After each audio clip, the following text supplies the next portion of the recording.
Hello chooms, welcome to another compilation style video. There's a catch though. Today, rather than just getting my previous videos of various corporations stitched together, you'll also be getting the stories of 6 that I haven't previously covered. The goal is to help you have a greater perspective of the corporate world beyond the likes of top dogs like Arasaka or Militech. Keep in mind as well, we are still only covering major corporations. There are many throughout the source books that only have a couple sentences attached to them, and are there to act as a blank slate for game masters. Otherwise, we'd be spending 15 minutes talking about how a farm started. I'll put all of them on screen and timestamp below. Remember as well, because of the nature of this video and the overlapping events of many of these stories, there will be repeated information. Thank you ahead of time for understanding. I will also have a short life and channel update at the end of this video for those interested. So go ahead and lock in that assignment, settle in a bed, or really just do whatever you please, and enjoy these ad-free stories of Cyberpunk's infamous corporations.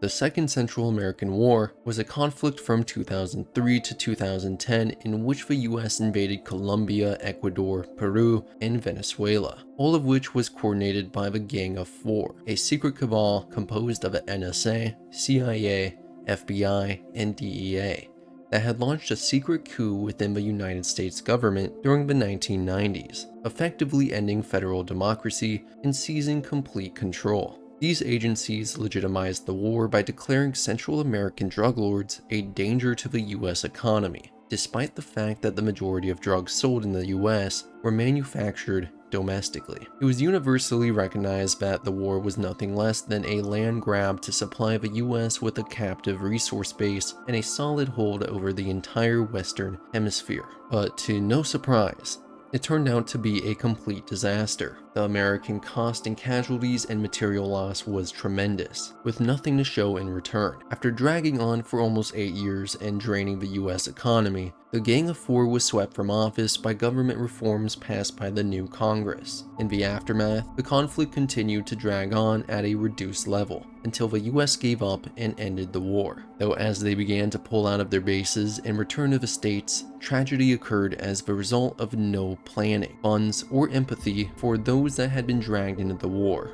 500,000 civilian contractors and military personnel were abandoned in Panama and Colombia. The result was the infamous Nomad March of 2010, which had a higher casualty count than the war itself, and culminated in the formation of numerous Mexican nomad gangs and coastal pirates. One such group to form was Metacorp, the youngest and strangest of the 7 nations, a corporation largely composed of ex-military and support services people in South America. The leader of this corporation and nomad nation, a man named Jonathan Meta, born in Lincoln, Nebraska in 1960. Jonathan's early life was mostly happy, at least until 1969, when the anti-war movement reached his town. The following year, his uncle, also named Jonathan, was killed in Vietnam. The funeral was marked by grief inside the chapel and hostility outside it, where demonstrators waved signs denouncing his uncle as a baby killer. John couldn't comprehend how strangers could direct such hatred at his family, especially toward a man who had received the Congressional Medal of Honor for bravery and saving dozens of lives. The cruelty of protesters pelting the casket with rocks and tomatoes left an impression that would never fade. From that day forward, John vowed to become a soldier himself. The legacy of his uncle opened doors, and at just 15, he was admitted to West Point, a US military academy that trains for service as commissioned officers in the Army. Despite lingering stigma from the Vietnam War, John pressed on, graduating near the top of his class. By the mid-1980s, however, his career becomes unclear. Records are fragmented, much of them later destroyed during the collapse. What is known suggests he served as a platoon commander in an armored division, earned a master's degree in electrical engineering from Texas A&M, and then vanished into the ranks of the newly formed RDF, later titled Central Command. He appeared in unusual places, sometimes seen carrying the president's football, the briefcase controlling nuclear launch codes. At the outbreak of the First Central American War, he disappeared yet again, rumored to be fighting with the 11th Special Forces in the jungles of South America. Legends would later tie his name to Delta Force, the Rangers, the Pittman Project, the Medellin Cartel, Disney Corporation, and even the Dallas Cowboys, though most of this is likely exaggeration. By 2008, when civilians overhauled the federal government, Jonathan Meadow legally no longer existed. He only discovered this after the Second South American War ended in 2011. Like millions of others, he was denied return transport to the US. He was officially dead. Under normal circumstances, his rank might have helped him cut through the red tape, but as commander of a unit that didn't officially exist, in a special forces group that didn't officially exist, fighting in a war that, again, didn't officially exist, there was no way home. In late 2011, furious and abandoned, Meta and several hundred men hijacked C-5B Galaxy transports from San Jose, Costa Rica, flying them to Panama. There they joined thousands of stranded Americans and seizing whatever they could, including a carrier battle group and offshore drilling platforms, declared themselves independent. Backed by nuclear weapons, their claim was impossible to ignore. Though their original intent was simply to find a way home and be left in peace, the hostility of the US military forced their hand. Instead, they founded Metacorp, a security and maritime construction firm built from billions in captured hardware. By 2013, Metacorp was thriving, working on projects like Atlantis Phase 2 and New Galveston while reinvesting profits into their own ventures. Chief among them was Meta Key, a mobile island city in the Gulf of Mexico, completed in 2020. Free from national laws, everything except murder and slavery was permitted there, and nearly every major corporation established a presence. Security was tightly enforced by cyber police and Metacorp's own ACPA tactical units, pilots of the Jack suit, the first true assisted combat personnel armor. Metacorp had sold the patent rights to Militech in 2017, but kept a century-long lease for their own use. This invention by Metacorp revolutionized warfare and policing in the cyberpunk universe. It greatly increased the survivability and strength of troopers, allowing them to deadlift 90% of their suit's maximum weight capacity and carry up to 50% maximum with no noticeable encumbrance. During the Fourth Corporate War, as more corporations developed their own power armor, there would even be an emergence of underwater warfare and experimental suits like Arasaka's Dione, the infamous armor that could only be donned by a full-body conversion, and was by Atom Smasher. The Meta might have never been accepted as a true nation if not for their role in the Troubles of 2012 to 2015. As Nomad struggled with shrinking work opportunities, taxation from new civilian government, and the influx of Long Walk survivors, Metacorp stepped in. They airdropped supplies, offered protection, and subcontracted employment across clans, funneling over $3 billion into the nomad economy. This generosity and their military strength forced others to recognize them as sovereign. As for Jonathan Meta, the dream went further. More than wealth, power, or reputation, he longed to build an underwater city, a lasting home for the Meta people. Though if this city was ever built, it is not currently known. In Countdown to the Dark Future, we are given some more info on Metacorp though. In 2018, following the destruction of Tampa, Florida, when it was hit by both flooding due to climate change and an orbital strike, Metacorp was salvaging the city. It's also revealed that in the late summer of 2022, Arasaka and Militech turned the city of Chicago into an outright war zone with aerial and orbital support parading the city. In response, nomads from the Meta and Folk nations, both of whom had contracts in rebuilding the city, used covert teams to demolish both Arasaka and Militech forces. During the time of Red, nomad nations saw their power increase. No one knew the roads and seas better than they did, and that knowledge kept trade and communication alive between fractured cities. Their skill in construction was invaluable for rebuilding war-torn settlements, and their traveling shows offered weary people a brief escape from hardship. But that golden era couldn't last. Corporate construction firms soon outbid nomad contractors, and mass market media drew crowds away from carnivals and circuses. The final blow came when one nation, the Meta, turned on the others. Fluent in the language of corporations, their shipping company, DTS, undercut rival nomad groups and secured exclusive contracts until it dominated freight across North America. With their influence fading, the surviving nomad nations faced a grim choice: surrender autonomy in exchange for megacorp contracts, food, and money, or remain free and risk watching their culture and way of life slowly wither away.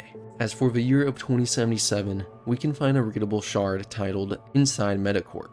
It reads, "We associate nomads with chaos, societal collapse, technological backwardness, and for good reason, but there are always exceptions to the rule, and for nomads, that exception are the meta, more specifically, Metacorp. Unlike other nomad groups that deal in smuggling and raiding, the meta are strictly law-abiding. Metacorp, formerly registered in the Western corporate states, is a majority stakeholder in numerous shipping companies, including the rapidly growing DTR, which handled 53% of all of America's transport the previous year. The story of Metacorp is a story of American entrepreneurial spirit and confidence in the future, two things that not even a nuclear war could destroy.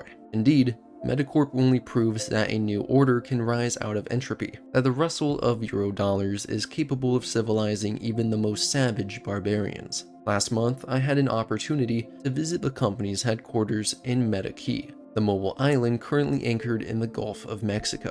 There I met Victoria Meta, the corporation's nomad CEO and granddaughter of Metacorp's founder, Jonathan Meta. Victoria had clearly inherited his steely gaze, an enterprising mind. During the 1990s, the Biotechnica Corporation sprouted in Rome, Italy, a singular office, an extremely humble start to what it would eventually grow to be. However, it wasn't long before it took the world spotlight amidst the 1991 energy crisis.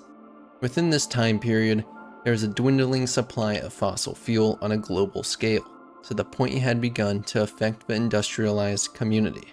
While the entire sector and world economies were scrambling to solve the impending disaster, Biotechnica, despite its lack of funding and size, came up with the answer: a newly developed replacement for fossil fuel by the name of Chew-2, a complex grain, alcohol, produced by genetically engineered yeast and wheat strands that were also created by Biotechnica, meaning that this process and all of its components entirely belonged to them. While Biotechnica held the exclusive worldwide patents, there is a major issue. They had punched well above their weight with the scale of this creation.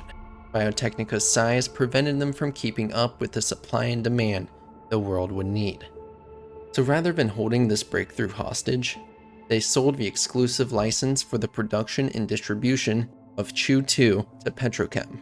The potential of this substitute would almost immediately be recognized, and within a few years, all fuel-burning vehicles and power plants had converted to the new product. It had become the new standard fuel. So capitalizing on its success, the board of directors sold a license to 14 other manufacturers around the world. However, Petrochem remained responsible for 60% of the world's supply, and even supplies every gas station across the USA, maintaining a covert monopoly on all Chew-2 sales. Biotechnica's initial discovery and continued innovation raised their capital by a huge margin and officially labeled them as a mega corporation. As a result of their newfound reputation, Arasaka had been brought in to negotiate deals and settled on a mutual beneficial agreement. In exchange for Arasaka's troops and security, Biotechnica would provide exclusive biological weapons. With such an influential discovery and brilliant scientists behind the scenes, it was only a matter of time before Biotechnica broke new ground. However, this second discovery would be kept secret due to it being outlawed almost entirely around the world. In 2004, Francis Young was successful in human cloning experiments. While the initial success was impressive, it wasn't until 16 years later, in 2020, that he succeeded in producing the first self-aware human clone by implanting a construct personality. This self-viable human clone would be named Adriana and shared an identical appearance with Francis Young's daughter, who was killed in a traffic accident. However, She did not have Amelia's memories or exact personality. The knowledge contained was a template drawn from several people, assembled in a computer as an AI, and downloaded into a complete body. At that very moment, she was the pinnacle of biological and cybernetic technology, representing a Stage 7 clone, self-aware, self-viable, and indistinguishable from natural human beings. Despite this, the development with Adriana's personality was artificial and incomplete, but soon enough, experimentation with natural, digitized personalities was pushed, a process that shared similar tech to the Soulkiller program.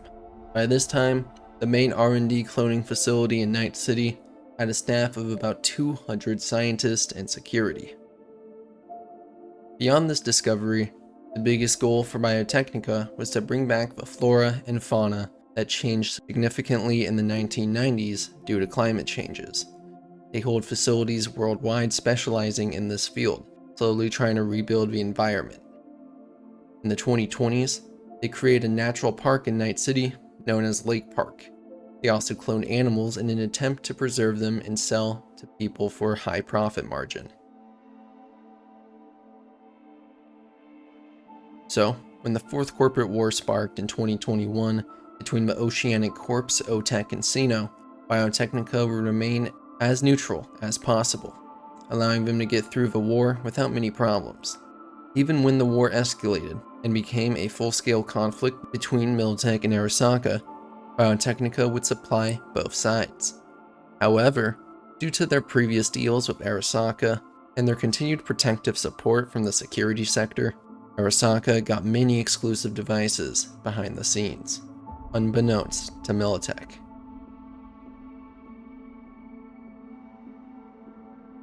During the time of Red, a period from August 2023 to the late 2040s, Biotechnica was the closest thing to a good guy corporation.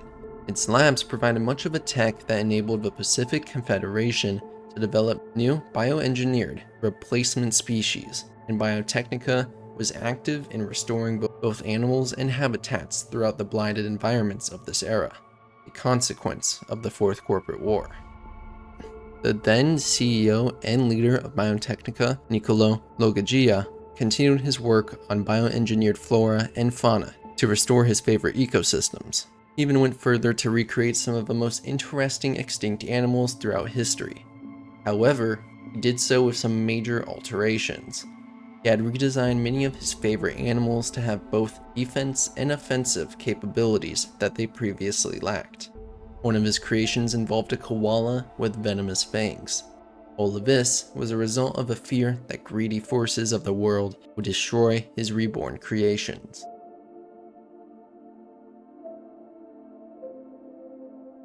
By the time the 2070s rolled around, Biotechnica continued its work towards rebuilding the environment, but also began participating in researching various vaccines and future medicine products as the effects of climate change began to take its toll on humans. At this point in time, Biotechnica had already built protein farms all along the Badlands of Night City, immense tent-like structures specializing in the production of synthetic protein on a massive scale, acting as the base product for much of Night City's food source. These landscapes weren't unique to Night City. Biotechnica managed farms like this worldwide. One night, sometime in the 2070s, after getting drinks in the afterlife, Sasha Yakovleva and Maine's crew of Edgerunners were hired to infiltrate Biotechnica's Night City HQ to extract secret financial records of Chu-2 and information on a new immunosuppressant prototype. While getting the information, Sasha discovered confidential files on cetirizine, the painkillers her mother used while she was sick. The main side effect of a painkiller included gradual neurodegeneration, and that, despite this being known, Biotechnica decided that it was too profitable and would not be pulled from the market. Sasha, determined to do right by her mother, decided to upload the entire cetirizine database to the N54 News tip line and activated a bomb in consequence of getting detected. She fought Biotechnica defense robots until the upload got complete. However, while the upload had completed, she would be shot through the window and killed. leaving Maine to find her body with a smile. While the truth came to light, Biotechnica remained. In 2077, the corporation was considered the third biggest and best place to work for in Night City. This is the dark future we are speaking of. Despite Biotechnica's reputation as a good guy corporation, good workplace conditions, positive contributions to society, it's committed its fair share of questionable experiments and atrocities, just like the deadly painkillers. The most notable of these being in relation to the Red Ochre Nomad clan. Biotechnica's regional director for tech and development, Dr. Joanne, aided by colleagues Alex and Diana, were responsible for the unscrupulous capture of nomads of the Red Ochre clan. Using them as test subjects for a project called Nightingale resulted in the deaths of 70 clan members. To prevent a leak of the affair, Dr. Joanne also ordered Biotechnica security to have her colleague Amelia killed. Media Manuel Mendoza, who started investigating Project Nightingale, befell a similar fate. Despite her best efforts to offer the nomads hush money in return for their quote-unquote forgiveness, the clan wanted blood, and to get it, they reached out to the fixer of downtown Night City, Dino Dinovic, who in turn put out a hit on Joanne, which a solo V picked up to ensure the nomads' vengeance. Evidence of further experiments can be found in an extremely disturbing shard on Clement Street leading to Pacifica, in the Biotechnica Flats. It's located on a dead body next to a tanker and details an archived conversation between a Charlie's Fury and Dakota Smith.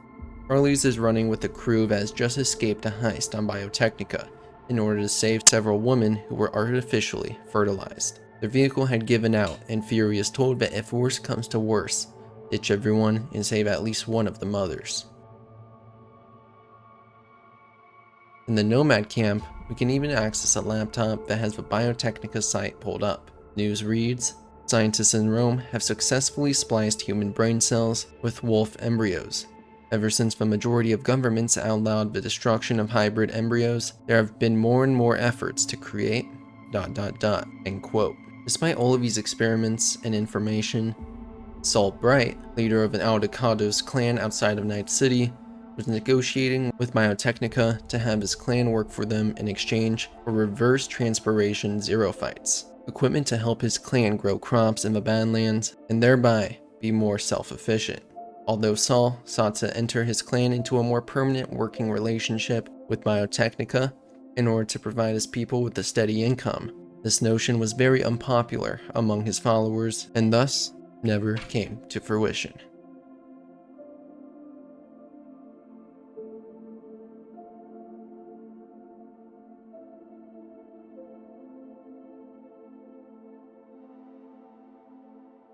The manufacturing corporation, KangTao, was established in 1990s Taiwan, which soon experienced an economical boom in manufacturing in the late 2000s, after the country declared independence from China with the help of Japan and Arasaka, allowing for KangTao to become an industry giant among other Taiwanese companies, living up to its slogan, "This is KangTao, this is intelligence." The company had the foresight to not sell out to Japanese business interests, and favored its own independence. The brand specialized in small arms manufacturing, distributing its products across Asia and slowly crept into the US market. During the 2020s, their pistols became very popular among the streets of Asia, with many gangers opting for the reliable and inexpensive brand. While having no direct involvement with the Fourth Corporate War that sparked between Sino, OTEC, and later on Arasaka and Militech, they were significantly impacted. Upon the death of Rache Bartmoss and subsequent release of the data crash, global stock markets crashed. Shortly after, the CEO of KangTao, Wang Ningjin, committed suicide, likely a result of losing his net worth in a moment's notice and having a fractured world surrounding him. In the aftermath of the Fourth Corporate War, much of Asia lay in ruins, scarred by conflict and political upheaval. China was no exception. Though battered by internal strife, its long years of reconstruction also opened the door to new opportunities. One of the most significant came in 2046, when the struggling arms company KangTao, then little more than a failing relic propped up by state subsidies, was placed under the command of former Army Colonel Jiming Zhu. This was one of the many steps to restructure KangTao into a Chinese-based company. Zhu proved transformative. Within 4 years, he had stripped away debt, modernized operations, and reintroduced KangTao to the market with the release of the A22B Chao, a compact smart pistol that would define the corporation's future. Backed by powerful state connections, KangTao poured resources into cutting-edge research facilities,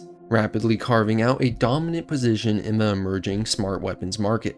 Over the next 2 decades, this aggressive strategy paid off. Funded by the government's support and driven by relentless innovation, KangTao surpassed its old competitors and rose to stand alongside Tsunami Arms and Arasaka as one of the premier weapons manufacturers in the world. By 2072, KangTao had managed to triple its stock value, becoming a leading weapon exporter in Asia, putting it above even the likes of Arasaka, a feat that was previously believed impossible. In 2077, KangTao was continuing to thrive in the market and remain comfortably as one of the world's most prominent weapon manufacturers, consistently surpassing client expectations for quality weapons and equipment that suits both military and paramilitary needs, being recognized for its specialization in the development, patenting, and production of smart class weaponry and weapon systems. In this niche market, they are without equal. They are even considered the 4th largest and best corporation to work for in Night City, providing employees with Trauma Team Gold coverage, but at the cost of a 50-year loyalty pledge. Unfortunately, like many other corporations, KangTao had a reputation for sacrifices, negligence, and sabotage in exchange for their success. In the city of Hangzhou, a KangTao refinery exploded, leaving over 50,000 dead. Although the official media surrounding the tragedy cleared the corporation of any fault, many citizens still blame them for the explosion.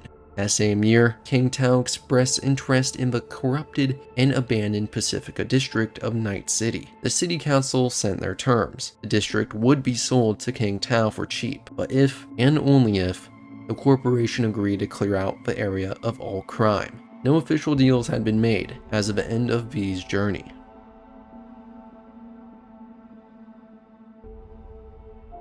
By the age of 32 years old, Aaron Malorian decided to return to the United States after serving as a Marine for 8 years. He returned a decorated veteran of the brushfire wars of South America and used his veteran's benefits to start up his very own business. As a skilled armorer, he focused on a familiar venture, beginning to build custom weapons for his friends and soon gathered a following among the solo crowd of Night City. And so, Malorian Firearms Inc. was officially born. In 2016, Malorian had convinced his most loyal customers to invest in plans to expand his business, purchasing a small robotic factory that had been rendered obsolete by recent innovations, and modified it with his own specifications to design, produce, and modify any firearm the wants and needs of the customer. But this factory wasn't in Night City. It was on the Crystal Palace orbital station. This facility being in space allowed for an almost zero chance of imperfection in the casing. By 2020,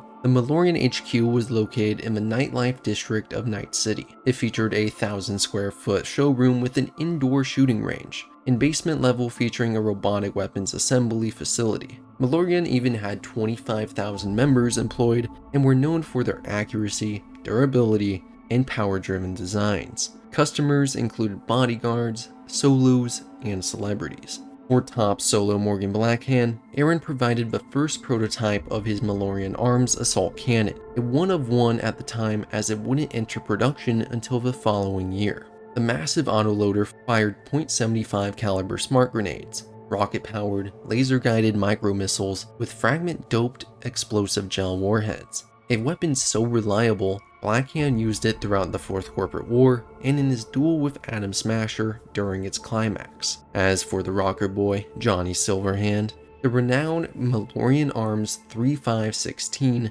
pistol was produced. A custom-made, one-of-a-kind 14mm heavy pistol with a titanium frame, manufactured in the Crystal Palace facility and equipped with a custom dyna porting and direct integral cyber interlink, meaning only someone with a cyber arm and smart gun link can take full advantage of the pistol's feature. It's even been described as inducing a sense of cyber psychosis in the user. as the smart link overrides your body to create better precision while shooting, removing the sense of guilt and hesitation someone with empathy might usually feel when killing another living being. By 2077, the company is struggling to maintain a competitive presence as it has not released a new firearm model since 2043. It is still, however, considered an iconic producer of reliable firearms.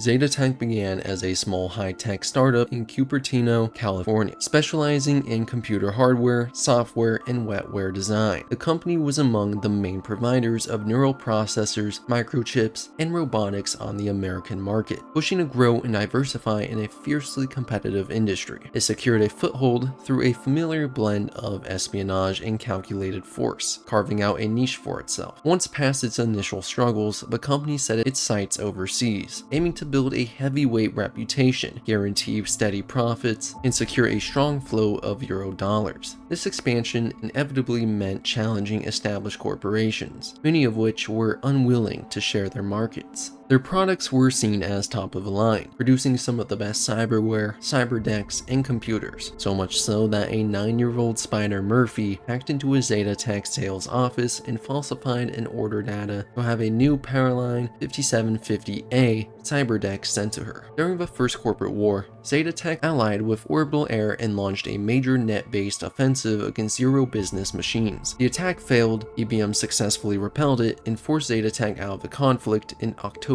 2004. ZetaTech didn't have much of a spotlight on them again until after the Fourth Corporate War. They were still considered a second-tier corporation, but found itself in a prime position to expand. With many competitors weakened or destroyed, the company moved quickly to capture lucrative government contracts during the global rebuilding era. ZetaTech soon became a household name in affordable 3D printing and surpassed Segatori as a global leader in agent technology, with its Grade A series becoming one of the most widespread models on the market. The company also rose as a major force in transportation, producing practical and reliable aerial vehicles such as the Aerovox, Destination, and Heracles. By 2077, ZetaTech had established itself as a world leader in both cyberware and aerial transportation, offering products across all price ranges. It had also grown into a major shipping enterprise. Its most successful products included the ZetaTech Atlas, a flagship vehicle used by Trauma Team and N54 News, the ZetaTech Surveyor, widely adopted by KangTao and MaxTac, and the Sigma K54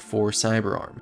During Phantom Liberty, V is contracted by Mr. Hands to retrieve a prototype ZetaTech implant from scavengers by any means necessary. Upon arriving near the prototype signal, V encounters a man named Hassan, a former techie for ZetaTech, whom had the prototype implant installed in his own ocular system.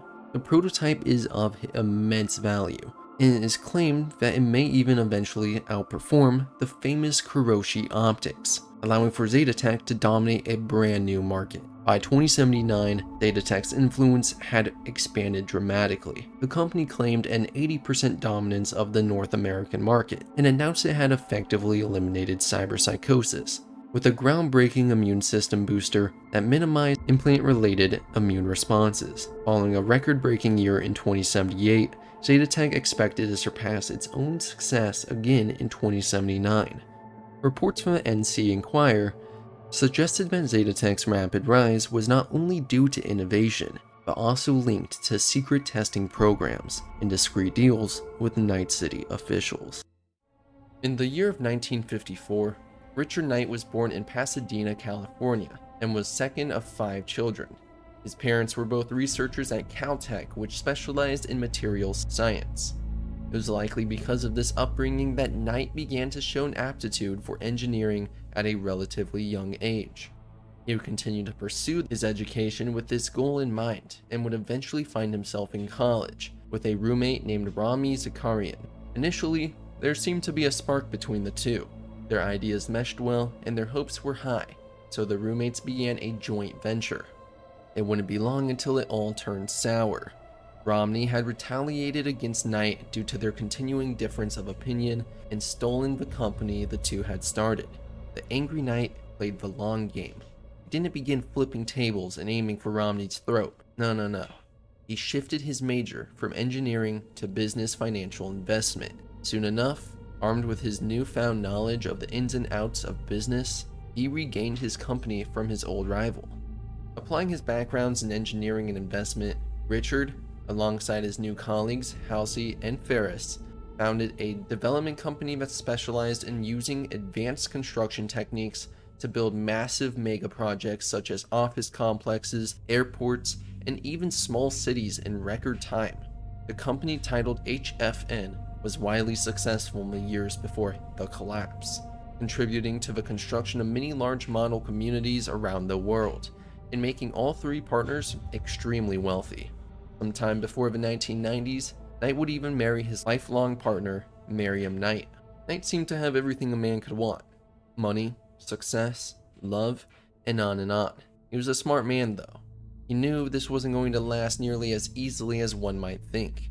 Just because he had it now didn't mean it'd be sunshine and rainbows the next day. He was one of the few, such as Saburo Arasaka, who would foresee the impending economic collapse. He was concerned by the violence and disruption leading up to and following the global event. Additionally, working mainly on corporate-funded projects was swiftly becoming tedious and boring to him. Seeing himself in a unique position to deal with the problem, Richard started a side company known as Knight International and began to draw up plans for a new, ideal city, an environment that would be controlled and managed by corporations and would be ultimately saved from the economic and social disasters tearing the world apart.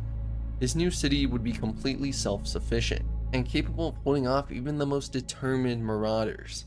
It would boast planned neighborhoods dedicated to preserving the feel of different types of nationalities and cultures, as well as a super modern corporate center that would stand as a shining beacon of enlightened capitalism. It was ambitious, far-reaching, and visionary in its approach. A city so grand that all the other cities built before or after would pale in comparison. You're probably thinking about how foreign all these ideals sound in a cyberpunk dystopia and Night City itself. Well, 2020 hindsight, Choom. His next move was to secure the unheard of amount of capital needed to finance the project. Luckily for him, history and the forces of a collapsing society worked in his favor. With the collapse, many corporations were looking to establish their own urban areas, controlled zones, free of crime, poverty, or debt. A place where governments would be corporate run, allowing optimum zoning and no anti-business elements to interfere with corporate growth. Ideally, it would be a capitalist mecca of opportunity. Knight's dream city was tailor-made for that purpose, and the corporations eagerly lent him the raw cash required to begin the project. By 1992, Arasaka, EBM, and Petrochem had all signed on with Knight, and all that was left was to find the ideal location to build his utopian city. Richard was going to need a lot of land for his new infrastructure development, as well as access to both ocean ports and modern highways to develop the huge amount of materials that he would need to construct it. He sent scouting teams to scour the east and west coast of the besieged United States, but in the end, it was a small article in the San Francisco Chronicle that caught his eye. An article describing an incident of post-Holocaust horror that had taken place in a small town called Morro Bay, along the central Californian coast. Now a ghost town, Knight was able to buy the remnants of Morro Bay for pennies on the dollar. He was also aided by Petrochem, who had taken over the now abandoned Dinergy power plant in the town and was already planning to set up an offshore port and oil terminal site. A leveraged $132 million purchase, securing the remaining parcels. Bankrolled by Merrill, Asukaga, and Finch, who wanted to make the new city a financial hub, Knight and Petrochem hired Arasaka to clean out the gangs and make the area safe again. Further funds came from external and somewhat shady investors, lured to the project by the promise of lucrative building contracts and possible sources of extra-legal income. To avoid the stigma of the Morro Bay massacre, the partnership renamed the area Del Coronado Bay, the site of their new utopia of Coronado City. However, thanks to the rather outsized personality of its founder, Coronado City soon became colloquially known by locals as Night City. By 1993, Coronado City needed more space than what the original geology of the bay could accommodate, so Knight leveled the surrounding hills and dumped them into the ocean as fill, reshaping the bay and also redredging the harbor to make it capable of porting the large ships needed to build the city. Moreover, the region was an ideal location for a station of the intercontinental maglev, which was meant to connect the city with even the east coast. Coronado City truly reflected its creator's vision. Instead of a huge construction of steel and glass, Knight's urban plan broke the new city into a series of neighborhoods, each with a different architectural style and theme, much like the original Disneyland's parks' various lands. In addition, Knight also paid homage to the late and lamented small hamlet of Morro Bay by recreating much of the original layout of the area in an open-air environment reminiscent of a seaside village called Old Downtown. The city and corporate centers were the glittering zones of high-rises and corporate parks. It was here that Richard Knight showed off his personal architectural skills in the designs of the mini-corporate skyscrapers that were the most visible signs of Coronado City's rising affluence. Knight's vision was indeed expansive and truly visionary, but only catch came when he started to build it in May 1994. Although Petrochem and MAF were the major bankrollers for the Coronado partnership, they had one disadvantage: they weren't construction companies. For a job like Coronado City, the partnership was going to need someone who could bring in the machines and workforce to actually dig the holes and put up the steel. This is where Knight would make his second largest mistake, one right behind relying on corporations to keep their word. They eventually ended up partnering with the mob. The West Coast mobs, aka the Mafia, the Yakuza, etc., had maintained a stranglehold on the heavy construction on the left coast for decades. They controlled the construction unions, the transport unions, and most of the governmental agencies in charge of construction licenses, environmental impacts, and other building necessities. By investing a not inconsiderable sum in the partnership through a series of shell corporations, the mobs hoped to not only make a staggering amount of return on lucrative construction work, but also have the inside track on future gambling, prostitution, and drug franchises in the new city. However, Knight's visionary plan required using his own advanced building techniques and materials, which excluded a number of established unions and construction firms controlled by his organized crime partners, including his old associates, now called Halsey, Ferris, and Skiv, who were short on money and had unwisely joined with the local mob. This didn't make any of them happy, and Knight's further insistence that his new city would be safe and crime-free angered them even more. During the first 4 years of construction, there were daily threats against Knight's life. Being a proud and self-reliant man, Richard typically ignored them. When the threats escalated to the level of sabotage and intimidation, he called in his corporate partners, who dealt with the issue swiftly and ruthlessly. Eventually, Knight's luck ran out. On September 20th, 1998, he was shot and killed in his penthouse suite at the top of a newly constructed Parkview Tower. Knight's killer was never apprehended, and in his memory, the newly appointed city council officially renamed Coronado City as Knight City in his honor. After his death in 1998, his wife Miriam Knight restructured the company and founded Knight's Foundation in 1999. The company's official goal was to protect and promote Richard Knight's vision of the perfect city. During the infamous mob war set between 2009 and 2011, the Foundation attempted to gain mega corporate support to end the reign of crime in the city, but to no avail. Eventually, the corporation took the city back on their own after business between them and the mob had turned sour. After the conflict, Knight's Foundation was restructured again, returning to its corporate roots and renamed to Knight Corporation, Knight Corp for short. Allegedly, Miriam realized that to have any power in the city, you have to play by the rules of the big businesses to get ahead. Since then, the corporation remained a constant presence in Knight City, expanding their field of activity but avoiding power struggles with other major corporations. Although Miriam would eventually step down from the role of CEO long before the 2070s, her legacy and ideals were always upheld by her successors. After the HQ disaster of 2023, in which Silverhand and Militech bombed the Arasaka towers, Nightcorp offered generous pay and free cyberware and biomonitor upgrades to anyone willing to help clean up the crater of radioactive rubble at Ground Zero. Both the corporation and the city council claimed that casualties were kept to a minimum, while at the same time they did not provide official statistics to substantiate said claim. Nevertheless, they have been under pressure to release such documents since most rescue, engineering, and rubble cleanup teams were not local Night citizens, but nomads, especially from the Avocado Nation. In 2030, Nightcorp gave a grant to the recently founded Ziggurat Corporation in order to help them transform the old fiber optic data term network into a new system, creating one of the first city nets and data pools in the world, and restore cheap and reliable communication across NC.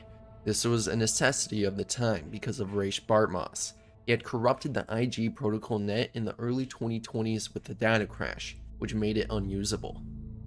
In 2068, NCART was bought out by Nightcorp after an incident in which unknown attackers released poison gas in the subway stations across Night City, leading to prolonged riots and NCART's bankruptcy, providing Nightcorp control over a large portion of the city's transit. By 2077, Nightcorp was nominated as the 5th biggest and best corporation to work for in Night City, due to an announcement of reducing mandatory workweek hours to 80. The company was considered the leader in providing top-tier investment opportunities and were sponsoring the NC Corsairs football team, giving them exclusive rights to cyberware equipment designed in the company's top-secret football science lab. Nightcorp was also involved in many infrastructure projects.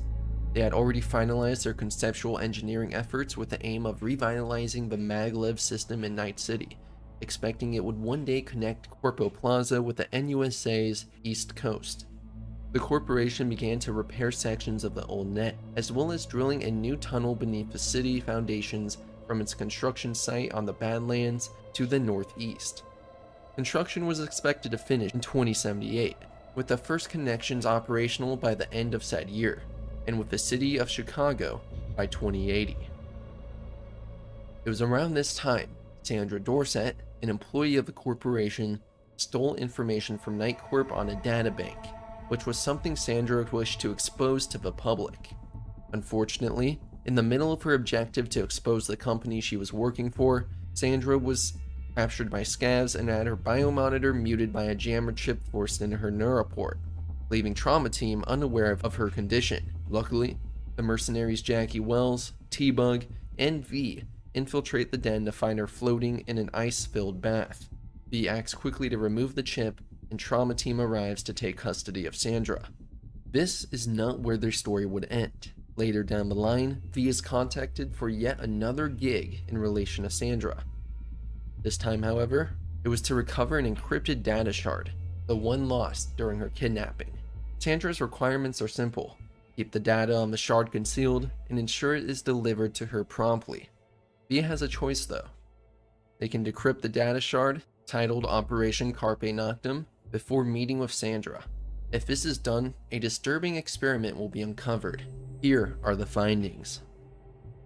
The tests have come back successful. The artificial intelligence CN07 has proven itself capable of bypassing commercial, device-specific, and macro security systems accessible to Nightcorp employees of the lowest ranks. None of the test subjects were aware that this experiment was being conducted on them. In compliance with the orders it was given, CN07 focused mostly on subject HK13, which at the time of the experiment's commencement was classified as calm and empathetic. After a period of subliminal conditioning, as we predicted, HK13 began to display acute psychopathic behavior. The highlight was a dispute over coffee, during which HK13 strangled one of their colleagues, then jumped out of a 16th floor window of the research facility. We will soon commence the next phase of the procedure, and install CN07 onto the devices of our actual target." End quote. It's obvious what is happening here. Nightcorp is utilizing artificial intelligence to control not just their workers, but other figures Nightcorp deems useful to them. This likely sounds familiar, and it should. This information can easily be tied into the Dream On questline in which V investigates the apartment of Jefferson Perales, a member of the Night City Council and a candidate in the upcoming election for mayor. Jefferson explains that he witnessed an intruder in their apartment several nights ago. He recalled shooting the man, but losing consciousness shortly after. Oddly, their private security, SSI, denied that an incident occurred. During his search of the apartment, V will locate a secret monitoring station, whereby Elizabeth and Jefferson were being observed without their knowledge. Prompted by Silverhand, V follows the cables leading from the room to the rooftop of the building, where there is an old-fashioned transmitter. After scanning the vicinity, the direction of the transmitter's dish reveals a distant van near another antenna. The vehicle in question is parked in the Japantown subdistrict of Westbrook. When approached, it will be revealed as a heavily modified Emperor 620 Ragnar, which will begin driving away. Chasing it, V finds it entering a Maelstrom compound near the All Foods factory. After infiltrating the facility, V can find an encrypted shard regarding a project funding on one of the agents. It reads, "Notice to all Team Black field operatives. Project Conan has sustained a Class A security breach and has been suspended, effective immediately. Blue and Orange teams are withdrawn. Team Alpha Black is ordered to withdraw to evac. Code 8 Bravo. Local armed friendlies will provide cover for extraction. Team Alpha Black is notified that Control has authorized termination protocols in the event of capture or incapacitation." End quote. So obviously V's knowledge of this has forced the agents to fall back and activate some new protocols in relation to this project, though it becomes obvious that the project isn't altogether abandoned. It's worth way too much to give up on. Accessing the vehicle's database will uncover evidence that a shady organization is manipulating the brains of Jefferson, Elizabeth, and others to modify personalities and behavior. The process had already caused severe memory loss to both Jefferson and Elizabeth. The existence of the security contractor SSI is clearly a front for another corporation or group, which is heavily implied to be Night Corp during the full disclosure questline by Sandra Dorset. Jefferson will be waiting for you in a park located in Corpo Plaza in the city center. When you begin to near the meeting location, your optics will be spiked as you receive a call from an unknown individual who warns you not to cross the line by revealing to Jefferson what you have learned, and that no matter what you tell him, the outcome will not change.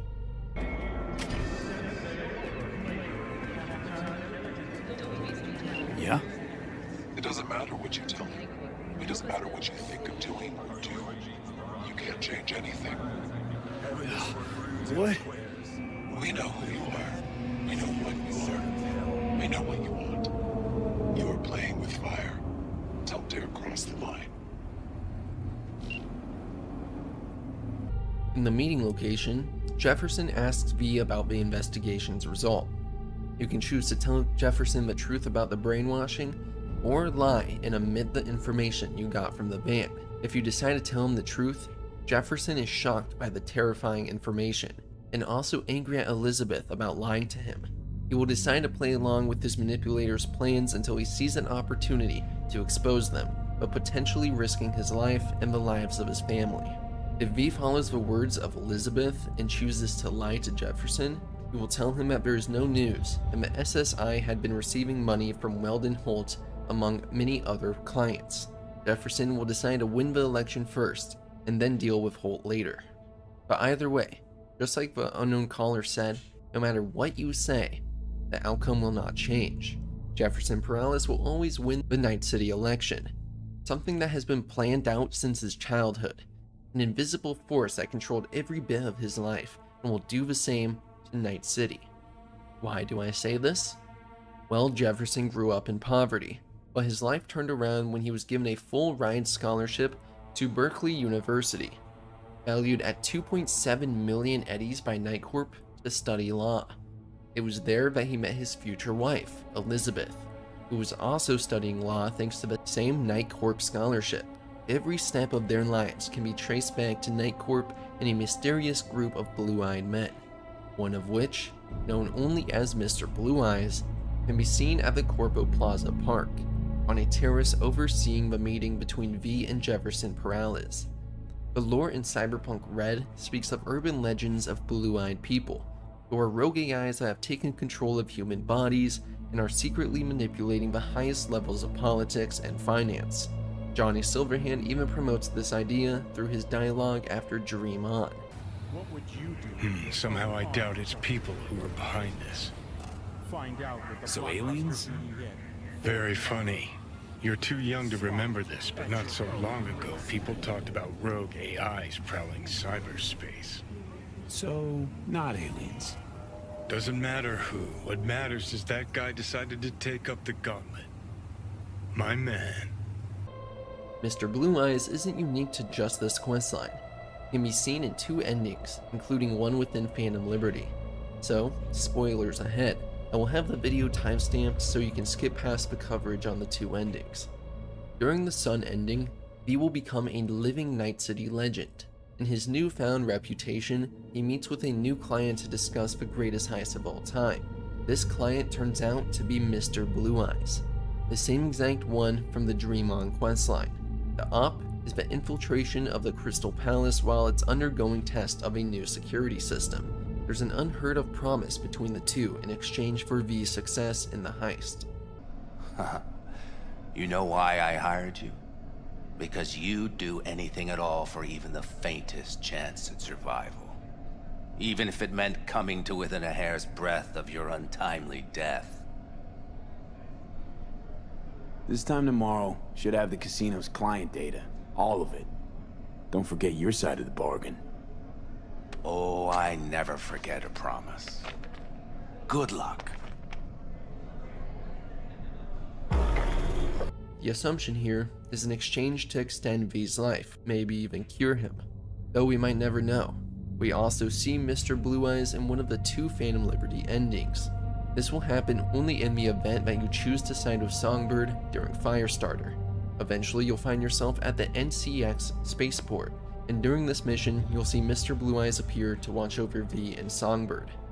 When V is sneaking through the Tycho terminal, he can be spotted looking out of a window that overlooks the construction area. Later, Songbird reveals that her flight to the moon was handled by an unknown proxy, which she described as a corpo everyman for the ages with an expensive, understated suit, dark hair, and blue eyes. He had asked her questions only she knew the answers to, including about the BlackWall, her past, and the NUSA. One thing you forgot to tell me. Who got you this flight? Funny thing is, I don't know. Proxy showed up. A corpo everyman for the ages. Expensive, understated suit, dark hair, blue eyes. He asked me questions. The kind only I know the answers to. BlackWall. That the issue? And other things. Rather not talk about it. Just don't judge me, okay?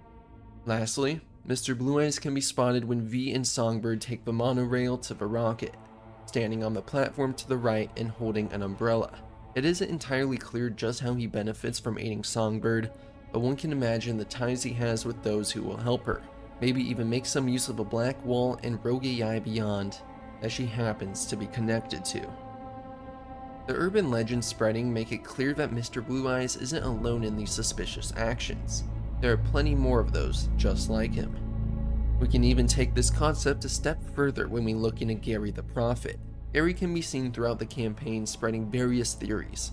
Gary even mentions how blue-eyed people live in space and come down to Earth to control politicians, a clear connection being drawn to the urban legends of Red, the Net, and the manipulation of Jefferson.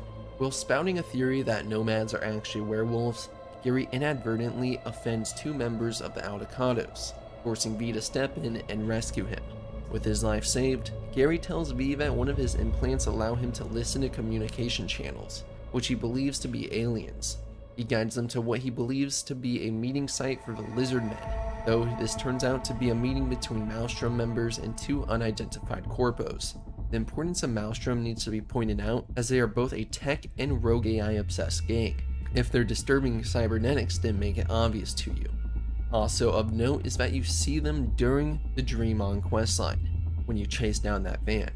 V is able to recover a data chip from this meeting, that when decrypted presents to us an unknown plan is set to be executed, going by only the name Project Oracle. Further analysis into this name though, an oracle by definition is a person through whom a god is believed to speak. This, just like Silverhand's previous comment, further supports the idea that Rogue AI, or even just some sort of in-house Night Corp AI, is controlling the blue-eyed men in suits. When V returns from the meeting, they learn from one of Gary's supporters that he's been abducted by black-suited people with blue eyes, who took him into an AV and flew away to their quote-unquote mothership. Gary's friends tried asking for help to the NCPD, but the offer simply claimed Gary was sick and let him be taken away. Afterward, we can even find a niche in the columbarium dedicated to him. He knew too much, so they dealt with him. There's a clear connection to be drawn between these different quest lines. Gary the Prophet, Perales, Sandra Dorset, Night Corp, and Mr. Blue Eyes are all connected, all tying into a mysterious plot to take back control of Night City and extend their reach to as many politicians, legends, and information as possible. After all, the main goal of Night Corp is to protect and promote Richard Knight's vision of the perfect city. There's even some theories floated around on just who Mr. Blue Eyes is.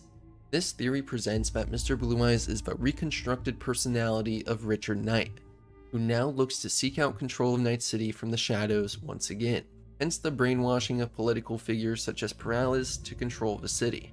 I'm not entirely sure how much I buy into this idea, as there's certainly zero way he was soul killed to perfectly replicate him into an AI, and personality construct tech wasn't really around during his time of death, so it would essentially be an AI meant to regurgitate all his ideals and maybe mimic what they know about his personality. But by no means could he be considered a true recreation of Richard Knight. But what exactly could the body be, and what makes it stand out enough to be the protective husk of a theoretical Richard Knight? Well, there's been another theory floated around that this body belongs to Morgan Blackhand, the solo in Night City legend.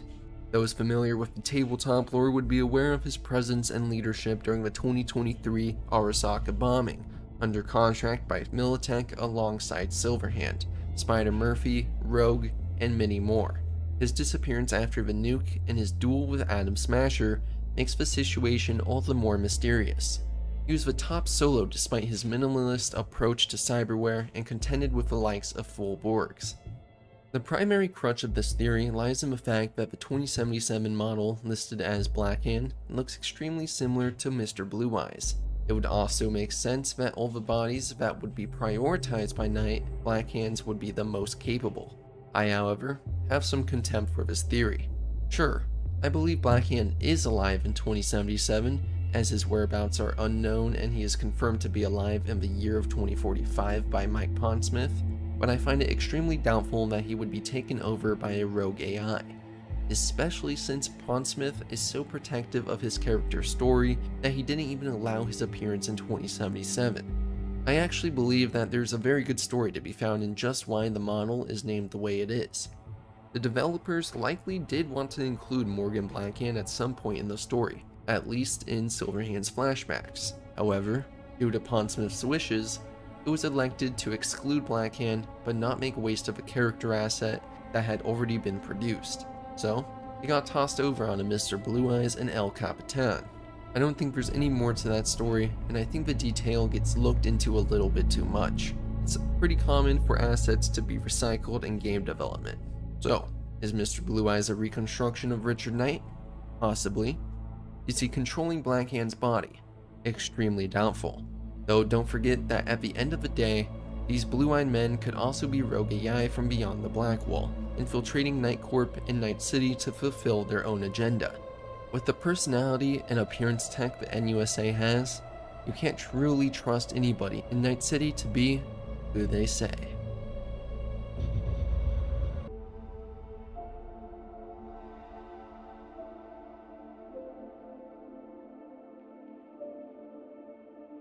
Orbital Air was founded in Kenya at the dawn of the 21st century, making it the oldest corporation specializing in orbital cargo and passenger transport. From the beginning, it established itself as a global leader in aerospace, developing a fleet that included heavy-lift rockets, manned and unmanned spacecraft, and commercial passenger shuttles. The company quickly expanded into space infrastructure, constructing and maintaining orbital stations and satellite networks. Orbital Air also pioneered the use of electromagnetic catapults, aka mass drivers, to launch rocketless spacecraft. This breakthrough drastically reduced the cost of moving cargo into low Earth orbit and secured the corporation's dominance in orbital logistics. But this technology was also found to be capable of being used as a weapon, capable of dropping rocks from orbit onto a target's destination. By the mid-2000s, Orbital Air had begun expanding internationally. In 2008, in cooperation with the ESA and Australian government, it built the Cape York spaceport, soon to become Australia's largest single industry. That same year, Orbital Air purchased Hayman Island from the Australian government and secured independent sovereign status for the territory. The island soon became the corporation's headquarters, granting it a degree of legal immunity from outside interference. In the 2020s, Orbital Air reinforced its role as the backbone of orbital commerce. Nearly all commercial spacebound cargo relied on its services, putting the company in a highly lucrative position. A major part of its budget, both overt and covert, was dedicated to protecting its monopoly in orbital technology. One of its most visible projects was the Crystal Palace L5 colony, a luxury orbital hotel operated by the Eurospace Agency. Orbital Air's support kept the station afloat financially. Without its logistics, the hotel would have collapsed. The Johnson Orbital Facility also became a key transfer hub, allowing Crystal Palace passengers to move from spaceplanes to shuttles assembled at Orbital Air workstations. At the same time, new competitors began to rise. China was rapidly developing its own commercial lift capabilities, while Euroflight expanded aggressively. This sparked concerns from the CEO, the company's largest shareholder, who worried about the erosion of Orbital Air's near monopoly. During the 2040s, Orbital Air constructed the NCX spaceport, cementing its presence in Night City. However, this move ignited tensions with Knight Corporation. Around 2045, Orbital Air seized control of an unfinished Knight Corp mass driver project in the city. The takeover crushed Knight Corp's hopes of making Night City the hub of future space exploration, sparking a long-lasting corporate Cold War between the two giants. By the mid-century, Orbital Air controlled most of the world's spaceports. By 2077, Orbital Air had grown into a sprawling global empire. Virtually every major city in a stable nation boasted an Orbital Air Space Center, designed with the luxury and convenience of a modern airport. Most of the space planes operating from these ports were owned by Orbital Air itself, though in Europe, the ESA retained a strong presence, and in Asia, the Japanese Aerospace Bureau provided significant competition. Passengers described Orbital Air's luxury space planes as unmatched in comfort, an experience that few corporations could rival. Under CEO Leslie Wawuda, Orbital Air continues to pour immense resources into space exploration and colonization efforts, working closely with the new African governments. The corporation has begun research in the Alpha Centauri system. Despite its dominance, Orbital Air faces competition from rivals such as the European Space Council, which famously established Tycho, the first lunar city, in 1997, and from longtime adversaries like Knight Corporation. Today, Orbital Air remains the premier aerospace corporation, its grip on orbital logistics and technology virtually unchallenged, and its eyes firmly set on humanity's next frontier. REO Meatwagon, also known as Rapid Emergency Operations, is a corporation that provides paramedical services and is known for a rivalry with Trauma Team.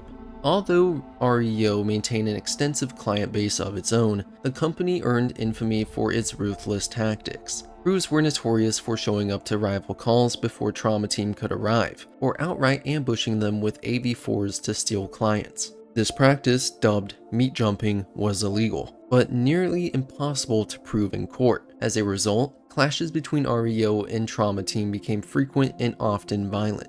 In 2013, REO escalated its rivalry by attempting to blockade the Savannah Medical Supply Warehouse in Night City, preventing Trauma Team from receiving vital shipments. The NCPD eventually intervened after supplies bound for the nearby Crisis Medical Center were disrupted, forcing REO to stand down. Throughout the 2010s and into the 2020s, incidents between REO and Trauma Team intensified. By 2020, anticipating retaliation, REO hired additional solos to guard its Night City office against direct action. During the Fourth Corporate War in 2023, REO was forced to discontinue its AV ambulance services in a dozen cities, redirecting precious fuel reserves to urban centers facing the most critical crises. So, REO Meatwagon managed to survive the aftermath of the Fourth Corporate War and continued to operate into the 2040s. Its business model remained as ruthless as ever. Meat jumping persisted, and patients pulled from rival corporations. Operations often found themselves charged exorbitant fees for emergency treatment, provided they survived the ordeal. With a fleet of armored ground ambulances, REO built a reputation for aggressive, opportunistic service that prioritized profit above all else. By the 2070s, REO was still active in Night City, though relegated to a lesser role. Contracted by the city as a budget alternative to Trauma Team, REO handled the majority of emergency cases that TT refused. Unlike their high-tech rival, REO relied on outdated ground ambulances rather than AVs, and their survival rates reflected it. Rumors spread that nearly half of their patients never made it to the hospital, some vanishing entirely. This fueled speculation that REO colluded with Night City's scavenger gangs, selling off patients and their cyberware. Still, not all REO paramedics were corrupt. A handful genuinely tried to provide care despite the conditions, but the company's hunger for profit overshadowed these efforts. REO monetized everything it could, including its own workforce. The paramedics' distinct yellow field jackets were fitted with trackers and external biomonitors to record biometric data. Instead of transmitting the data in real time, REO collected it only after employees turned in their jackets at the end of their shifts. Alongside selling patient records, this provided the corporation with another steady stream of revenue at the expense of both clients and staff. This would also end up being why David Martinez's jacket was so sought after by Arasaka and other corporations in the aftermath of his death. It would provide all the information they needed of his use of his military-grade Sandevistan. One of the most infamous examples tied to REO's poor reputation was the death of Gloria Martinez, mother of David Martinez, in 2076. After sustaining fatal injuries in a traffic accident, Gloria was denied Trauma Team coverage and instead transported by REO. She later died in the hospital after being unable to receive timely treatment. On the surface, her death was attributed to the lack of premium coverage, an all too common reality in Night City. However, rumors circulate that REO's delay in her treatment may have been deliberate. Conspiracy persisted that Gloria's body was marked for the illicit organ trade run between REO and local scavenger gangs. These allegations may not be proven, but the signs are there. The location Gloria is brought to within the Edgerunners anime was already established in 2077.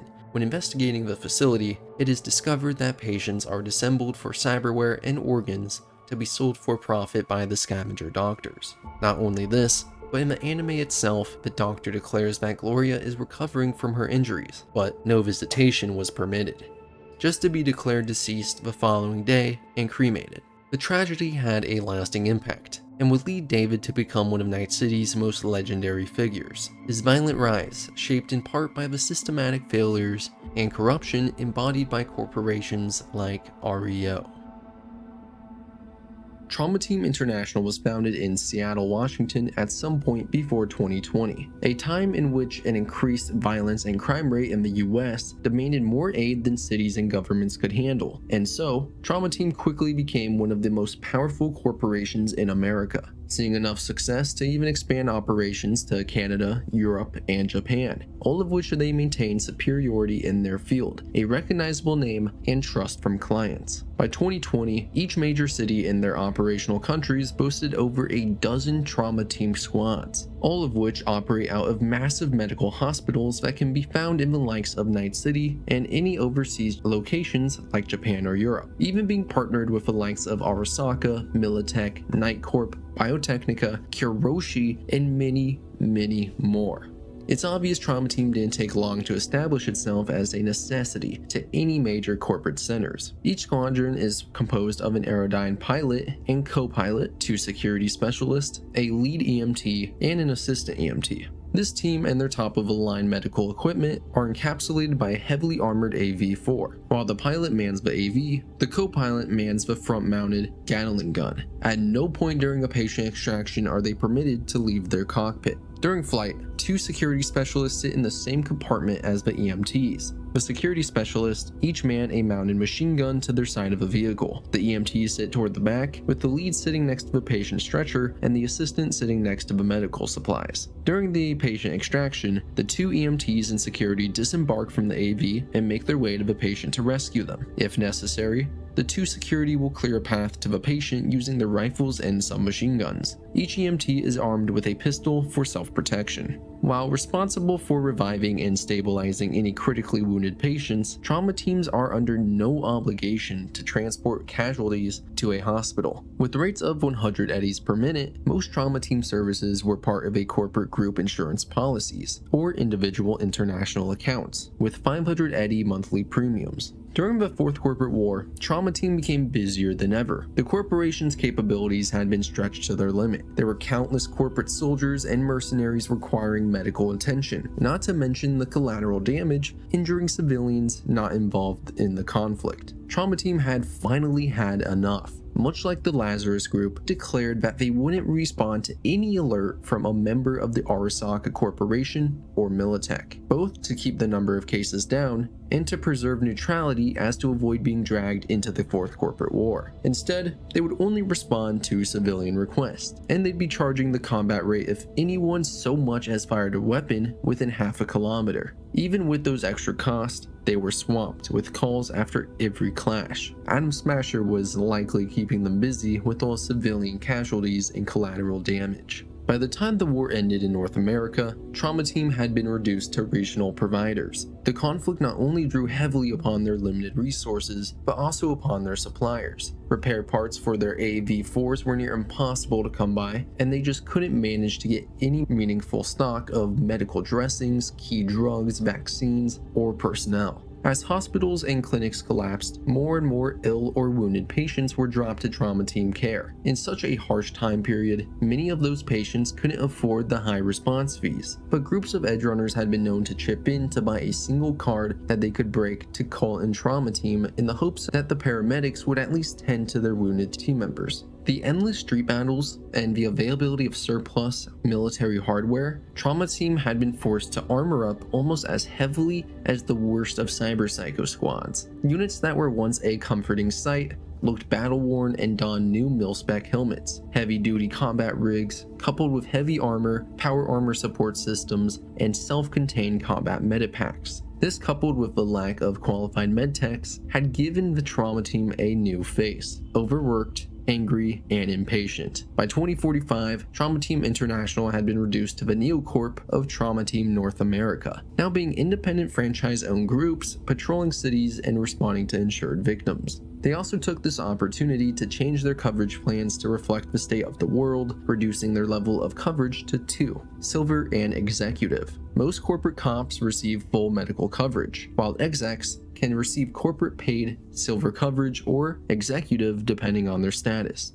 In 2077, Trauma Team International reorganized once again and retrieved much of its previous assets. As the crime rates went up within the NUSA, Trauma Team raised prices of their services and were equipped with more arsenal than it had in 2020. Each team was now equipped with the Trauma Team Atlas AVs manufactured by ZetaTech and supplied with weapons by KangTao. As always, they don't really play politics. They don't ask questions. As long as you pay your dues, your life is safe in their hands, no matter how dire the situation.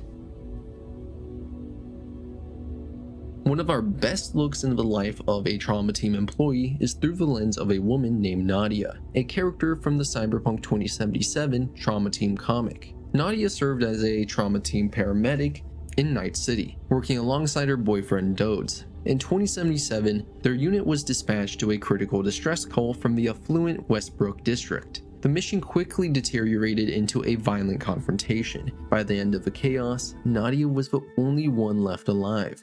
Her entire squad, including Dodes, killed in action. The trauma of that day sent her spiraling into grief and uncertainty, torn between her duty to save lives and her loyalty to the corporations she served.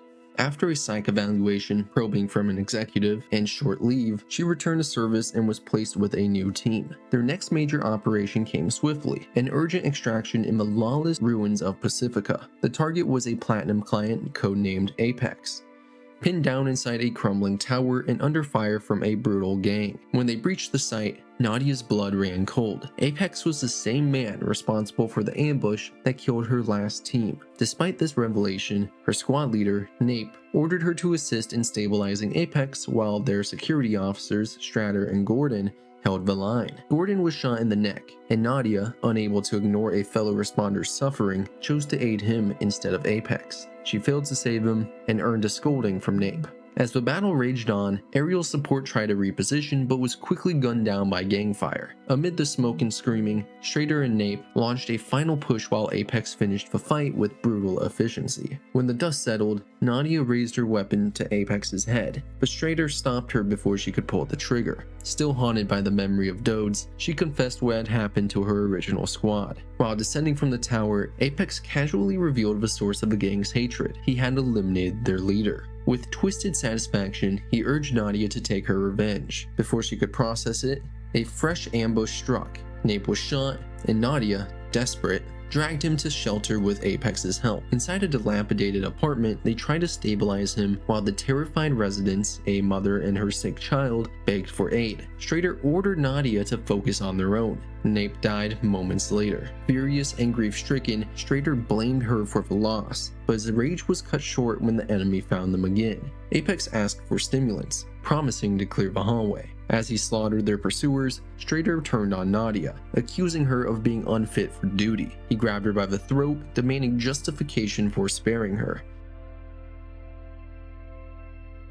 After he released her, she quietly gave the sick child medicine and prepared to move out. They reached the tower's exit, but Strader wasn't done. He declared her mentally unfit and vowed to see her discharged. But without warning, Apex snapped his neck. He said he'd done her a favor, eliminating the one man who wanted to destroy what remained of her career. As they tried to escape, another gang squad cornered them. Nadia fought fiercely, even after being stabbed, and ultimately killed the last attacker threatening Apex. Just as more enemies appeared, a rescue craft arrived, cutting them down with precision fire. Troopers disembarked to extract Nadia and the client, but she could no longer stop herself. She raised her gun one final time, aiming it at Apex. He didn't even resist, just stood there, as if inviting it. Visions of Dodes pleaded with her not to follow through, but she pulled the trigger anyway.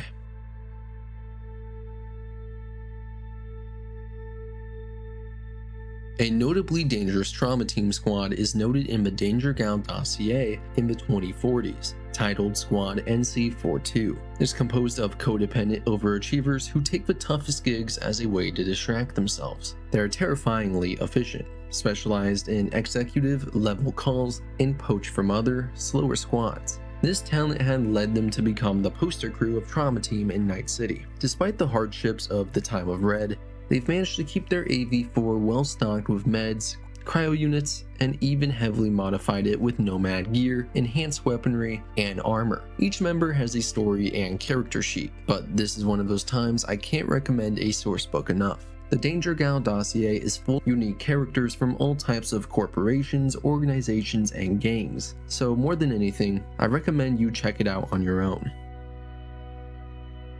On the topic of sourcebooks, here's a cool excerpt from Mike Pondsmith on the writing process of Trauma Team and the early TTRPG. Stupid fact: Trauma Team was invented because at the time I was writing Cyberpunk, I had no way to get a cleric or healer on scene fast enough to save a dying player. The AV4 came about because a paramedic pal of mine was always pitching about the idiot drivers blocking his ambulance when on a call, and used to say it was easier when he was in evac choppers. The result was a group of heavily armed medics who showed up in a flying ambulance to save your butt in 3 minutes.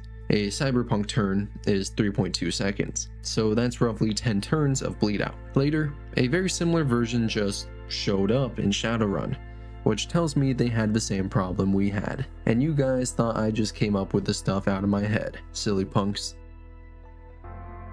To understand the beginnings of Arasaka, we go all the way back to the Taisho period of Japan, when Sasai Arasaka founded the corporation in 1915. By the time World War II sparked in 1939, Arasaka had grown their manufacturing facilities enough to take full advantage of the opportunity to forward their wealth and power through the Imperial Army. Sasai was an intelligent man. Despite Japan's strong nationalist pride, he foresaw the defeat of Japan, allowing himself leeway that many others didn't have. He worked to ensure the company's survival with expansion across the globe, far from the reach of post-war leadership. His son, Saburo Arasaka, enlisted in the Imperial Japanese Navy during the war effort. He had quickly rose through the ranks and achieved lieutenant by the age of 23. His unwavering pride and undying loyalty to the Emperor was no doubt ingrained in his soul. In 1942, Saburo would find himself stationed at Rabaul Island, where he would actively participate in routine air escorts of a Japanese G4M bomber. During the course of one such run, Saburo and the accompanying pilots were suddenly engaged by a number of American pilots. Despite the sudden attack, it was clear that he had earned his rank, but even raw skill can only take you so far. Saburo crossed an enemy line of fire in the midst of the air battle. While he wasn't vulnerable enough to be shot down, several bullets had shattered his canopy and left arm. The resulting splinters of perspex and metal lodged themselves into his left eye and skull. He dropped in and out of consciousness during the spiral downward, but managed to use his only functioning arm to pull back, leveling his plane and regaining control, with only 2,000 feet to spare.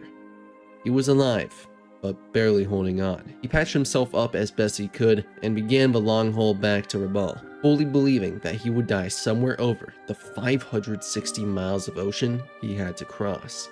Despite his injuries, Saburo managed to land his plane and even reported to his commander. After delivering his report, he passed out and was transported back to Tokyo. After awakening, he learned that he could never fly again and was medically discharged. He was summarily discharged from service and returned to the Arasaka family compound. This is where Saburo lamented over his injuries and wished he had died a dignified death in battle, rather than face the humiliation of a cripple. It would seem that his survival wasn't luck, but rather it was torment to his very pride and soul. A day did not pass in which he didn't feel severe shame and regret, forced to watch from the sidelines as the Empire suffered more and more defeats.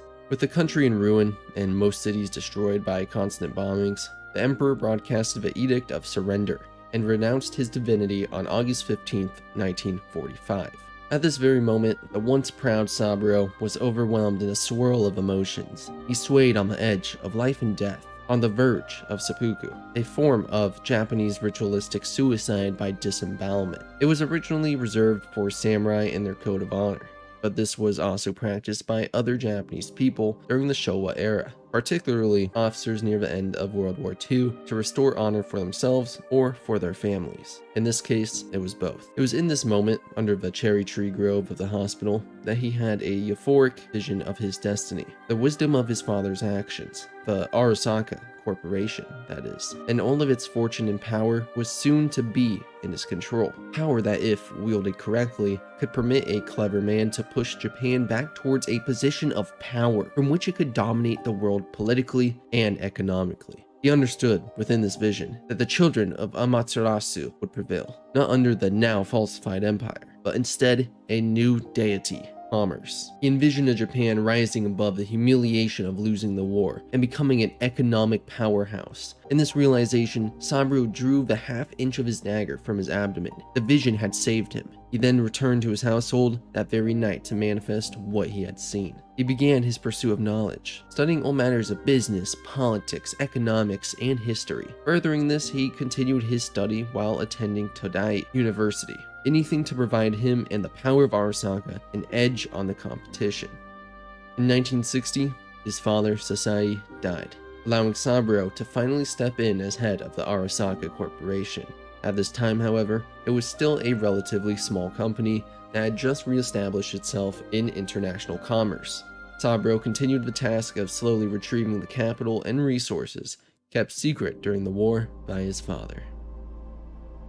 His leadership would continue this way until 1970, with the creation of the Arasaka Security Division, providing specialization in high-quality personnel and corporate manpower, electronic and computer security and protection. From this point on, Arasaka Security would slowly develop a sterling reputation as the most competent company of its type. In 1990, this reputation allowed Arasaka to emerge on the Global 500 list, and by the mid-1990s, Arasaka guards were employed by thousands of powerful individuals and corps around the world, and Arasaka intrusion countermeasures and computer security experts were retained by many others. The security division was now one of Arasaka's 3 most powerful holdings, equal only to the Arasaka Bank and Arasaka Manufacturing. Saburo's unique dedication to his study, and maybe even thanks to the foresight of his late father, enabled him to foresee the world market collapse of 1994 and the US collapse of 1996. Taking the appropriate steps and, through his shrewd manipulation and investments, made Arasaka one of the few commercial institutions to profit from the crash, allowing it to skyrocket in the following period into one of the largest megacorporations in the world. In 1997, the Arasaka Security saw an opportunity to grow beyond its initial purpose. What was once a security firm began training one of the world's first corporate armies in its move to paramilitary contracting, utilizing the Arasaka Guard and Agent Schooling Facility in the forbidden northern waste of Hokkaido. This would mark a new age of Arasaka, an age of ruthlessness as they destroyed or absorbed as much competition as possible, and buying out any non-competitive companies that were deemed a valuable asset. Arasaka's increasing power allowed it self-control over the government of Japan, an issue that was becoming increasingly problematic by the late 1990s. Saburo had bought out nearly 60% of the politicians composing Japan's national diet, which is their legislation. Due to the growing and common fear amongst other Japanese corporations about Arasaka's government takeover attempt, a group was formed by large and small corporations that united under the Far Asian Co-Prosperity Sphere banner, also referred to as the FACS. This managed to counter Saburo's control of the government following the arrest of many of his politicians. FACS would continue to undermine Arasaka's plans in the upcoming decades. Despite Saburo being one of the wealthiest men in the world, he had not forgotten his original goal that fateful day under the beautiful cherry blossoms. He was still very much the prideful man who aimed to bring Japan to the top of the hierarchy under the pretense of restoring his honor. But when he stepped down from CEO in the early 2000s, his son, Kei Arasaka, became the nominal head of the Arasaka Corporation. While all major decisions and policies were still subject to Saburo's discretion, his legacy now lived through his son. Kei had been groomed for eventual complete control and the realization of Saburo's personal goals. Soon after Kei's introduction as CEO, one of their most valuable assets would be obtained. Arasaka had scraped a contract gunboy after a couple rockets turned him into meatloaf, then made him an offer he couldn't refuse: corporate service in a metal body or death. And this was how Atom Smasher would begin his legend as Arasaka's favorite lapdog. 7 years later, the new cybernetic Atom Smasher had made quite a name for himself. Along the eastern seaboard, he hired out for almost any mission presented to him, as long as it wasn't an obvious suicide or double cross. He did have one stipulation though: collateral damage and civilian casualties are a must. During this time, he had developed a quiet rivalry with Morgan Blackhand, seeing the classic Solo as a threat to his metal is better than meat worldview. Adam had repeatedly tried to challenge him to a face-off, but Morgan simply ignored him at every possible confrontation. Naturally, this snubbing had simply stoked the cyborg's psychopathic rage, but what could he do?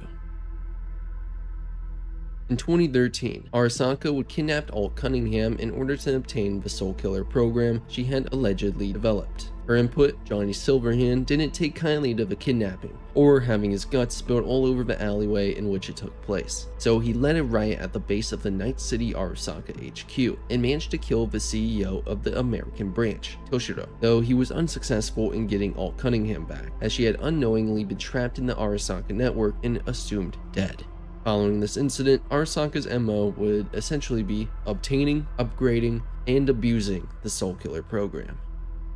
3 years after, in 2016, the day after 21-year-old Yorinobu graduated from Todai, Saburo brought him into his private chambers at the compound. His father, proud of his accomplishment, explained to him the true nature of the Arasaka Corporation, but Yorinobu was sickened by what his father revealed. Rather than agreeing with his father's vision, as his elder half-brother Kei had, Yorinobu was secretly appalled and chose to stay silent as his father kept speaking. That night, after a celebratory dinner given in his honor, Yorinobu slipped out of the compound and vanished into the Tokyo night. Knowing what went on within the corporation, he hated what his father was trying to accomplish and vowed to stop him, while also wanting to save his sister from being involved. While Arasaka would go on to secure contracts and even political positions in governments around the world, it was only in the year of 2021 that they would suddenly be thrusted into a major conflict that would further fuel their rivalry with the Militech Corporation. In 2021, an oceanic corporation known as IHAG announced bankruptcy. Both Sino and OTEC were looking to acquire the corporation, but each company was too closely matched in buying power for either to get an edge. However, whittling down their opponent's resources and sabotaging their stock acquisition proved ineffective on its own, so Sino hired on Arasaka while OTEC hired Militech. These two were the largest paramilitary corporations in the world, and as a result, had been rivaling for many years on different contractors. You also might be asking, where's the Lazarus Corporation? Well, they purposely chose to stick out of this conflict in hopes that Arasaka and Militech would whittle each other down. So while Sino and OTEC may have been using them as proxy, Arasaka saw this as an opportunity to whittle Militech's resources. The same could be said for Militech's perspective. Despite these sub-goals, this didn't mean either were looking for a direct war when the contracts were signed. In February 22, world governments had begun seizing the isolated properties of OTEC, IHAG, and Sino as tensions rose. This was done as a form of protective custody, but led to direct confrontation between the Corps and governmental forces. This was seen as the last straw, so global pressure forced OTEC and Sino to the negotiation table. While a treaty was signed and battles between Sino and OTEC would end, Arasaka and Militech's role in the conflict had grown far beyond their contractual obligations. There had been years of tension between the two, and as a result of multiple quote-unquote accidental damages caused to each other's assets, the war was now personal, which was obvious in hindsight, as Militech CEO Donald Lundy was responsible for antagonizing Arasaka. His temper and arrogance had sparked the continuation of the Fourth Corporate War. On March 6, Arasaka tested the newly completed Soulkiller 2.5 by planting it in the vehicular SmartLink processor of a Militech executive. The program worked perfectly, and interrogation of his captured mind led to an assault on Militech's Night City office. This opened a 3-month period of covert strikes between the two megacorps. During this time, Arasaka had managed to trace the legendary netrunner, Rache Bartmoss, launching a battle to grab Bartmoss from his conapt before Militech could. When it was clear that Arasaka wouldn't be able to reach him first, they instead dropped a rock from orbit onto his entire building, officially killing Bartmoss. At least, that's the claim.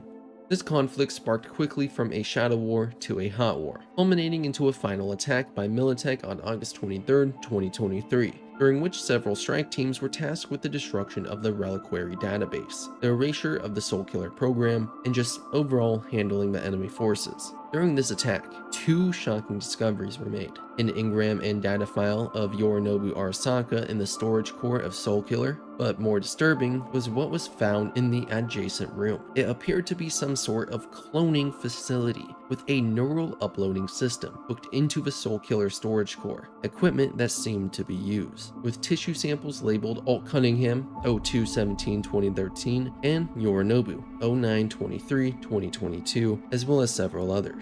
You see, in 2020, Biotechnica scientists Francis Young and Moira Kelly managed to implant a construct personality into a perfectly cloned human body, using a combination of cybernetic and organic technology to hold the implant in the blank brain. The self-aware clone was named Adriana. She was the first fully functional, self-aware, self-viable clone. Adriana wasn't necessarily human, so keep that in mind. She was a construct personality, so essentially a complex AI in human flesh. But what program comes to mind that could fix this issue? One that less imitates, but more copies. That's right, Soulkiller. Soulkiller and this cloning tech combined would produce a form of immortality. And of course, Arasaka wanted to get their hands on this tech. This opportunity presented itself when a group of mercenaries were given the task of transporting Adriana across the entire United States to Francis Young, who had defected from Biotechnica. Arasaka used all of its available resources to intercept this group and cut a deal, allowing their netrunners to extract all needed information on the cloning tech in exchange for letting Adriana and the group go afterward. So yes,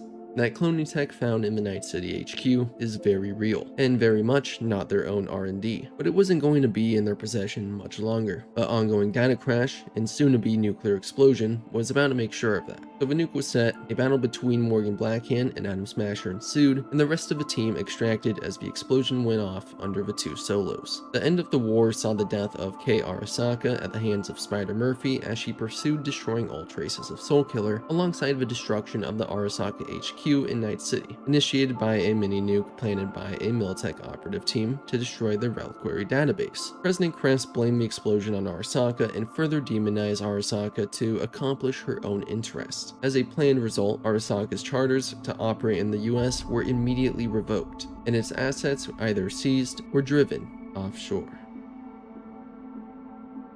As a result of the Fourth Corporate War, the Japanese government almost experienced a complete breakdown, but barely managed to save face. Arasaka was then reduced to a Japan-only corporation for the next decade. Despite this, Arasaka maintained one of the largest armed forces and held onto a majority of their assets. By 2040, Arasaka had managed to rebuild itself and was slowly gaining back its prior strength. There were even attempts to amend its relations with the NUSA. Note though that the NUSA was practically ran by Militech, and despite being in the wrong for the bombing, wanted to hold its position of superiority on Arasaka.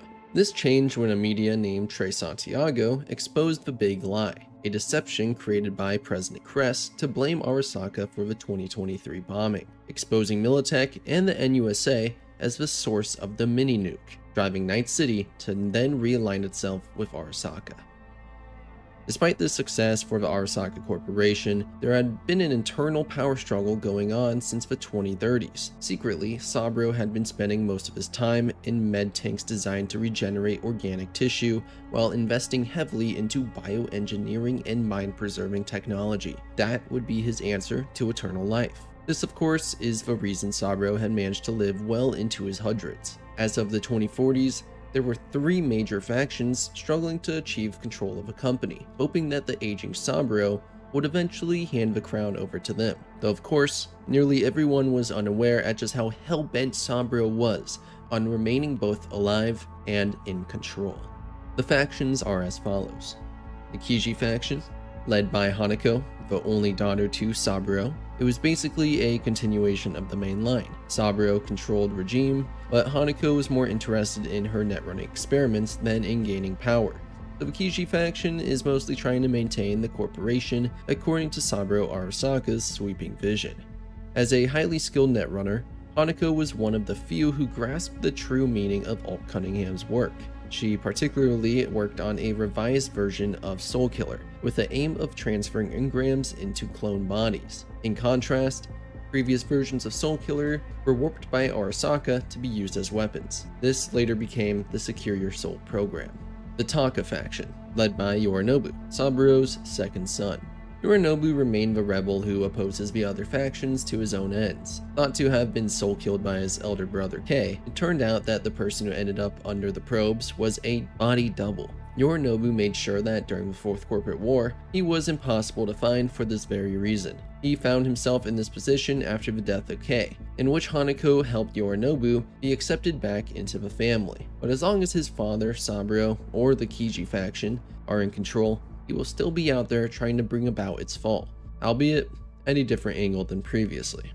And then, the Hato faction, centered on Michiko Arasaka, Kei's only daughter and Saburo's granddaughter. This faction allied itself behind the American-born Arasaka, although in truth the youngest member of the clan wants nothing to do with her family. But as a figurehead, the Hato faction considers her a valuable asset that will provide them legitimacy should they take command. Not to mention, her involvement is likely more the doing of the NUSA, who she colluded with after the Fourth Corporate War to keep her US citizenship. Sometime in the late 2060s, Arasaka had begun taking interest in the pre-data crash net and the knowledge that was lost within, not to mention the extremely dangerous and intelligent rogue AI that, if controlled, could become a weapon of mass destruction, placing one corp above all others. So launched one of many initiatives. Arasaka was hand-selecting children from a proficiency test to train at an undisclosed Arasaka facility as netrunners, being led on by the dream of serving the world's most powerful megacorp. One of those 12 children was, of course, Lucy from Maine's Edgerunner group. When their training concluded, they were moved underground to participate in deep dives into the pre-data crash net. As they dove into the net, they were susceptible to old world demons and rogue AIs. The children were picked off one by one, and it didn't take long until only a handful of them were left. After realizing that they could pursue other dreams instead of being enslaved by the corporation, the remaining children, including Lucy, used their net running skills to overwhelm the Arasaka staff and escape. During this attempt though, most of the children were shot down one by one, and only Lucy managed to survive. Despite its failed attempts with the NUSA, Arasaka would find its opportunity to re-enter North America. During the Unification War in 2069 to 2070 between the NUSA and the Free States, Arasaka would secretly support many of the Free States, including Night City. Then City Councilman Lucius Rhine even requested for Arasaka to return to Night City out of fear of invasion. Arasaka managed to arrive in fashion with their supercarrier in Coronado Bay, just as the NUSA troops were ready for the invasion. The troops were ordered to retreat in fear of the already unstable NUSA collapsing due to another conflict, allowing Arasaka to once again be welcomed to America with an American HQ in Night City. This ushered in a new era of corporate power and influence throughout the city. While it gave a second win from the time of Red, the dominating power of a corporation like Arasaka squeezes the life out of the city, citizens, and competition. With the establishment of the Arasaka waterfront, the majority of competition in the area was destroyed. In the early 2070s, Saburo Arasaka realized that it was only a matter of time before his body would give out. He hadn't yet completed his goal of world domination and holstering Japan to the top. He was looking for routes of escape to squeeze as much life as possible for himself. So he appointed a bioengineer named Anders Hellman as director of the Relic project. Using the Soul Killer source code, Hellman was able to piece together a new technology that was capable of communicating with personality constructs. There was, however, a second version of this biochip kept under wraps, personally commissioned and supervised by Saburo himself. It was meant to install and activate the engram in a new organic body. In short, a person who copied their mind in a Relic 2.0 and then died could be restored to life in a new body using the chip, effectively granting them immortality. In the year of 2076, a fixer named Faraday set up a plan to impress his new superiors at Arasaka. They planned to make use of the highly desired edgerunner, David Martinez, a merc that despite his young age had a high tolerance for cyberware and therefore would be more than useful for both testing and as a soldier. Faraday had tasked David with retrieving inventory from an Arasaka convoy holding an experimental cyber skeleton, while also leaking this information to the Militech Corporation. His plan was to lure David into allowing Arasaka to conduct a field test to obtain valuable data. In the middle of David's mission, Militech arrived with what could only be called an army. This outside resistance, alongside a fake call from Lucy while she was being held hostage, encouraged David to don the prototype cyber skeleton in the midst of his cyber psychosis. David managed to dispatch the entire Militech force with ease, going above and beyond the initial expectations. So much so, no one was prepared when he directed his crew to Arasaka Tower as part of his plan to rescue Lucy. Arriving by shuttle at the tower, Faraday would meet with Douglas, who expressed displeasure at the events unfolding, as the cyberpsychotic David had caused unpredictable damage to Arasaka. As they argued, David arrived at the tower and used the anti-grav weapons of the cyberskeleton to cripple Faraday. David was about to kill Douglas as well, but all of Arasaka was lucky for the presence of one solo that day. Adam Smasher intervened. David managed to flee the tower with Lucy, with Smasher inadvertently killing Faraday in the process while pursuing. David continued to slip in and out of sanity until Lucy kissed him, causing David to briefly return to his senses in his desire to see her escape their circumstances and to achieve her dream of making it to the moon. Lucy expressed her sadness at the situation as they fell, with the couple being aware that David would not survive. David and Lucy would descend to the bottom of Arasaka Tower and reunite briefly with Falco and Rebecca. David would speak privately with Falco and implore him to see to Lucy's safety. The team was interrupted by Smasher, who crushed Rebecca, knocked Falco to the side, and tanked Lucy's hacks, before resuming his battle with David. David managed to distract Smasher long enough for Falco and Lucy to escape. Smasher, directing all his attention at David, ripped his cyber skeleton apart with simple brute strength. Before dealing the final blow, Smasher pondered that David could make an interesting construct, a comment that David dismissed. He was then executed with a shot to the head by Smasher, content in knowing that Lucy would be able to fulfill her dream. This was likely also a somewhat of a mercy kill for Adam Smasher, respecting David's strength in battle to not allow him to be turned into an engram. Who would have thought?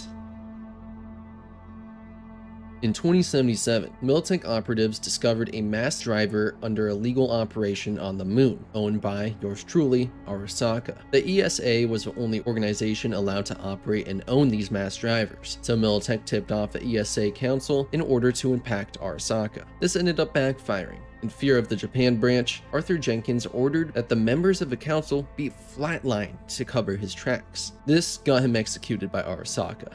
Tough luck. After multiple Relic 1.0 failures, Anders Hellman decided to try out the 2.0 experimental version due to pressure from Yorinobu Arasaka and his investors.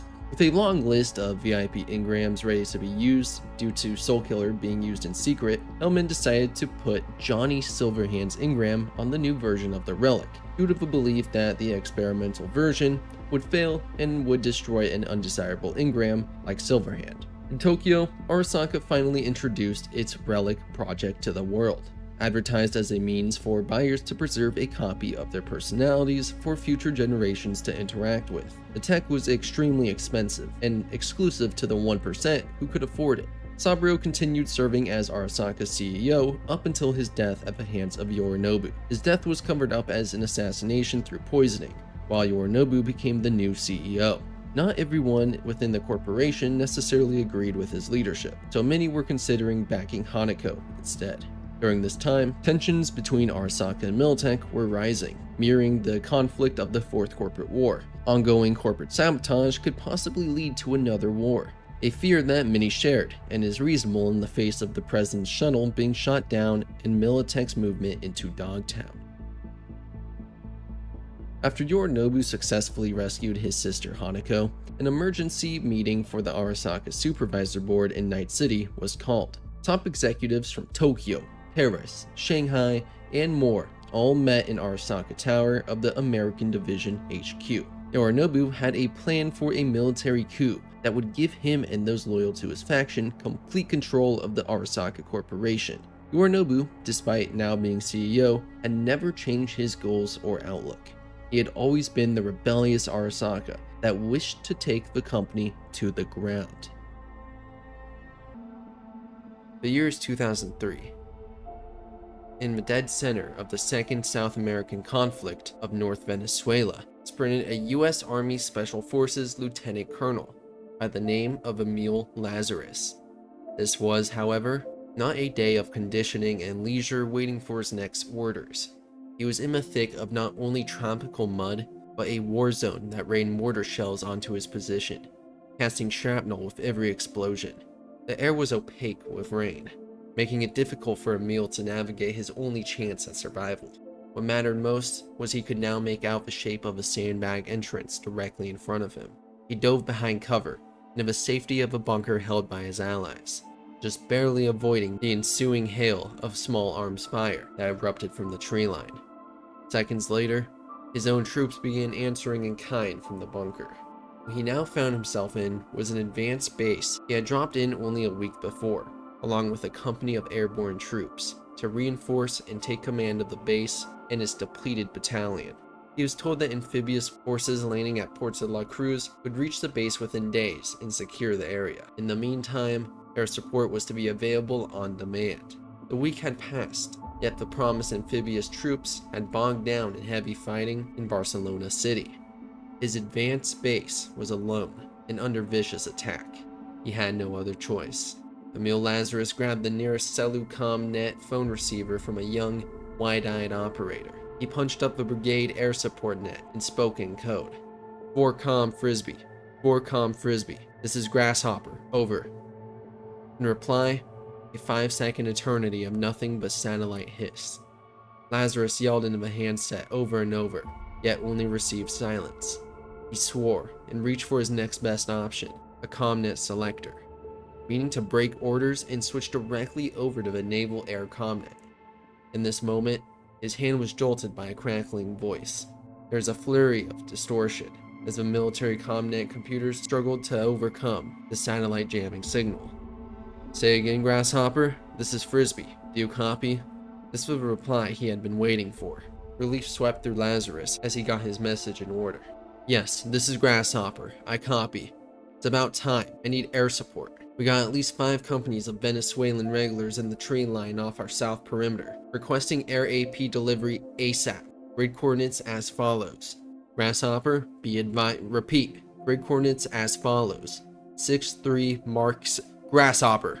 The sharp tone of the voice had brought Lazarus up short. The voice continued. Be advised. No air support is available at this time. Lazarus jerked the handset away from his ear and stared at it. It must be a wrong number. Somehow, some way he had connected to a separate line, or had been intercepted. These thoughts did little to quell the dread that was already swelling within him. Say again, Frisbee? I repeat, no air support available. All naval aircraft were ordered to the Paraguana Peninsula. There was a brief moment of silence, where even the sounds of battle and his own adrenaline-spiked heartbeat seemed to fade. All of it only worked to amplify his explosion of anger. What the hell do you mean no support? I was guaranteed naval air on demand when we dropped in this hellhole. We're in imminent danger of being wiped out. I repeat, no air support. Divert some of the airplanes. Apologies, Grasshopper. No immediate air support is available. Be advised, complete air evacuation from your position will begin in 8 hours. Sit tight till then. Frisbee out. The receiver clicked dead, seeming to signify the death of trust in his own country. No air support. Evac in 8 hours? Had their whole landing been a diversion? The only thing the AVs and Ospreys could be carrying out of this base were body bags. All he could do was keep as many of his men alive as possible.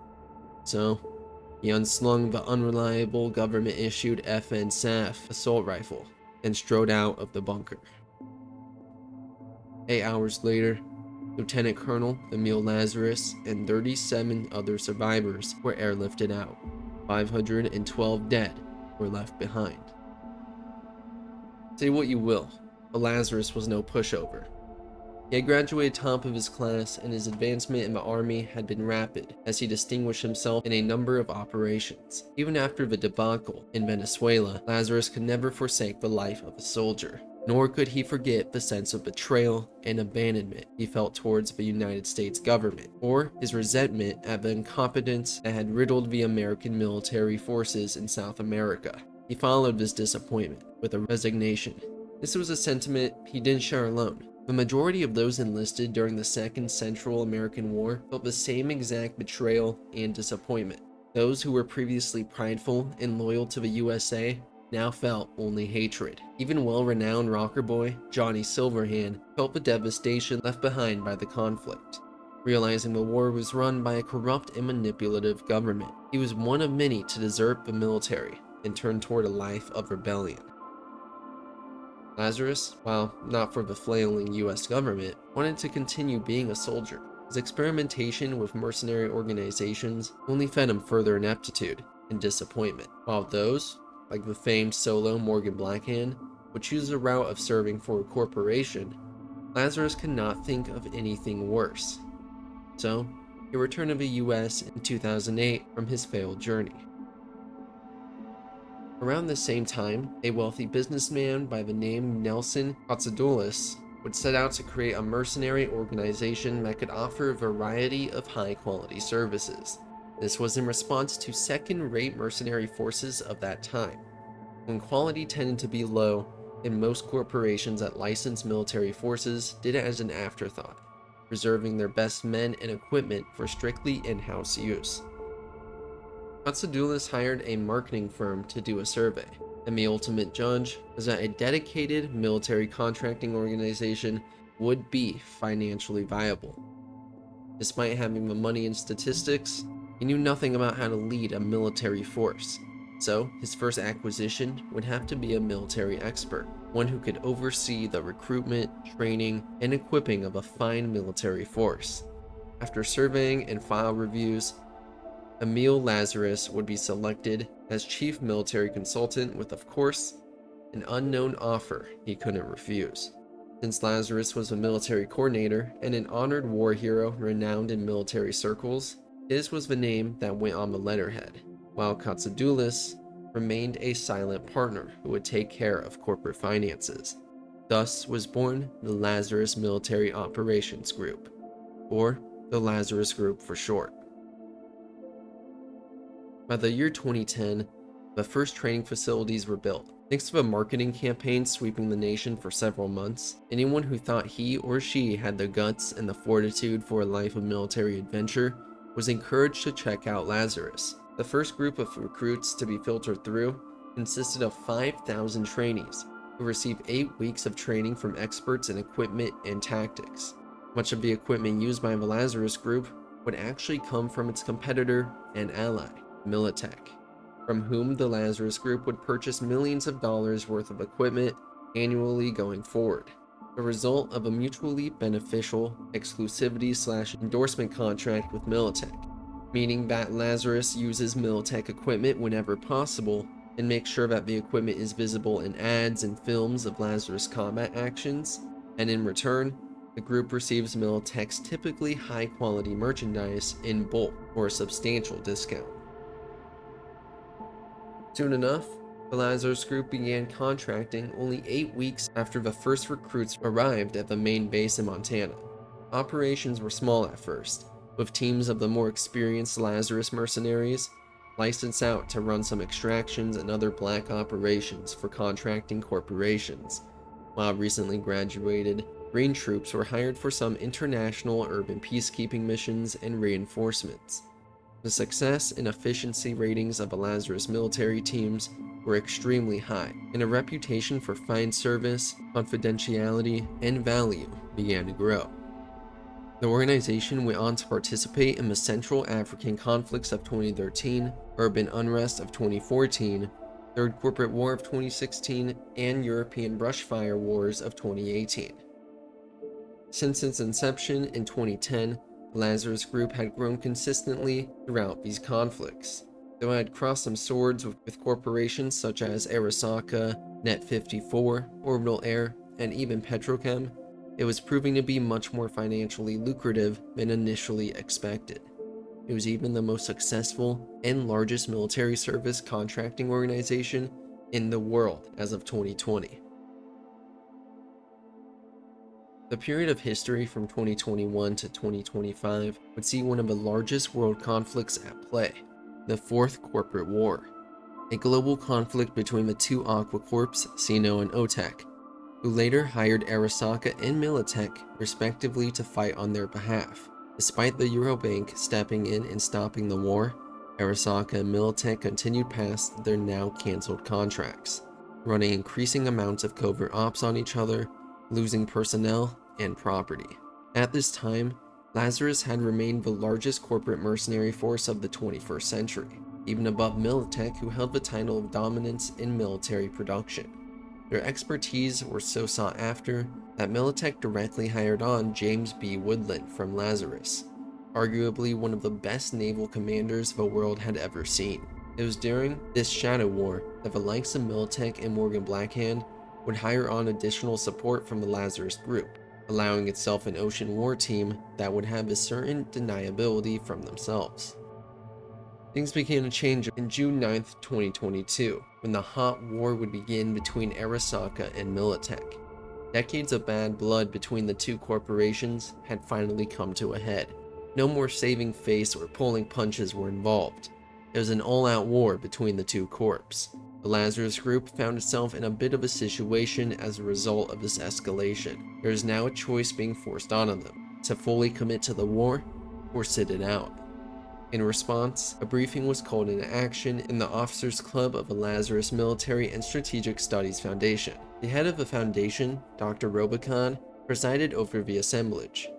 His analytic and academic skills in the field of military, political, and strategic science are unrivaled, and for this reason, he had been given the task of deciding the fate of Lazarus, if it would partake in the Fourth Corporate War or sit it out. There was Major Eddington, the Intel Div liaison head, Ted Manning, and some of the sharpest minds the Lazarus Group had at its disposal. It would certainly be needing them now. A brief recap would be provided to all in the room of what had led up to this point in the war. Then, it was time to discuss the predictions and intelligence the group had compiled thus far.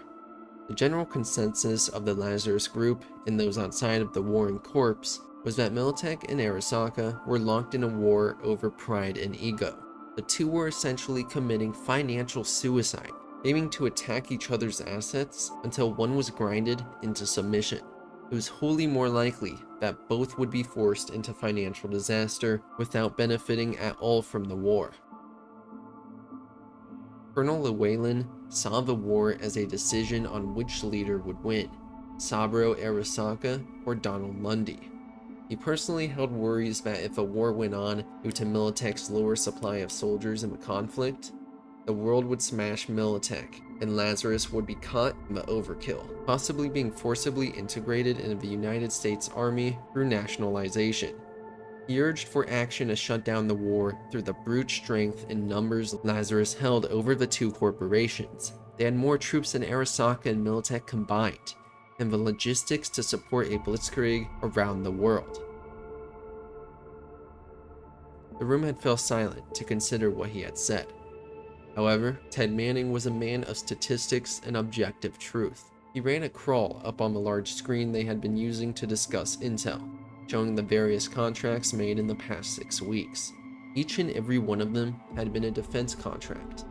Protect assets from any attack. With Militech and Arasaka busy chipping at each other, they can't be relied on to honor security contracts. Clients had already begun dropping Arasaka security contracts for fear it makes them a valid Militech target. Lazarus just so happened to be the last trusted mercenary corporation in the world, allowing them to pick up the pieces. So, it was clear that the one who benefited the most from this war, without even participating, was the Lazarus Group itself. As the war continued and worsened, the more contracts Lazarus would have at its disposal. It certainly seemed like a no-brainer, as the bottom line for a mercenary has always been maintaining the unit and filling the cash box, not getting mixed up in personal quarrels. With only Colonel Llewellyn in opposition, Dr. Robicon had made his decision. He would advise Colonel Lazarus and Mr. Katsoulis to remain out of the war. The meeting was adjourned with this revelation, and was certainly a sigh of relief for members all over Lazarus. In fall of 2022, the governments of Southern California and Republic of Texas both nationalized all Arasaka and Militech facilities within their borders. Following suit, both the European Economic Community and Japan began nationalizing all facilities within their own and seizing all possible assets. With Arasaka local assets under the control of the Japanese government, the United States moved to end the global conflict. President Elizabeth Kress, the ex-Militech president, reactivated the Commission of Militech CEO Donald Lundy to work with the government. Under Lundy's command, Militech forces ceased all active offensive operations, a decision Lundy was not happy with. The global war was effectively over. However, there were still Arasaka facilities and operatives in the Western Hemisphere. President Kress wanted to completely remove Arasaka from North America for her own personal goals, as well as for the benefit of Militech. So, a plan was formed. On August 20th, 2023, a small nuclear device was detonated somewhere in the Arasaka towers by a strike team led by Morgan Blackhand, meaning the last known pocket of Arasaka resistance was cleaned out of the US and the hot war was over. But it wasn't until 2025 that Militech and national armies of the US finally quelled all the pockets of fighting across the country, and the Fourth Corporate War was declared as officially over. Meaning that the war ended and Arasaka nationalized into a Japan-only company for the next decade, and Militech and its assets being nationalized in order to strengthen the new United States. It was because of their neutrality that Lazarus remained the world's strongest corporate military force, and not only helped them take over new contracts, but maintain their resources and reputation, as well as avoid being nationalized by the NUSA. By 2045, Lazarus Security was considered by the Air, the Arasaka, and Militech status as the largest security service in Night City, employing thousands of rent-a-cops that patrol urban areas, office blocks, and upscale living areas. While Lazarus Security is a subsidiary of the Lazarus Group, the corporation maintains their presence across the globe, a luxury Arasaka no longer maintained, at least not publicly.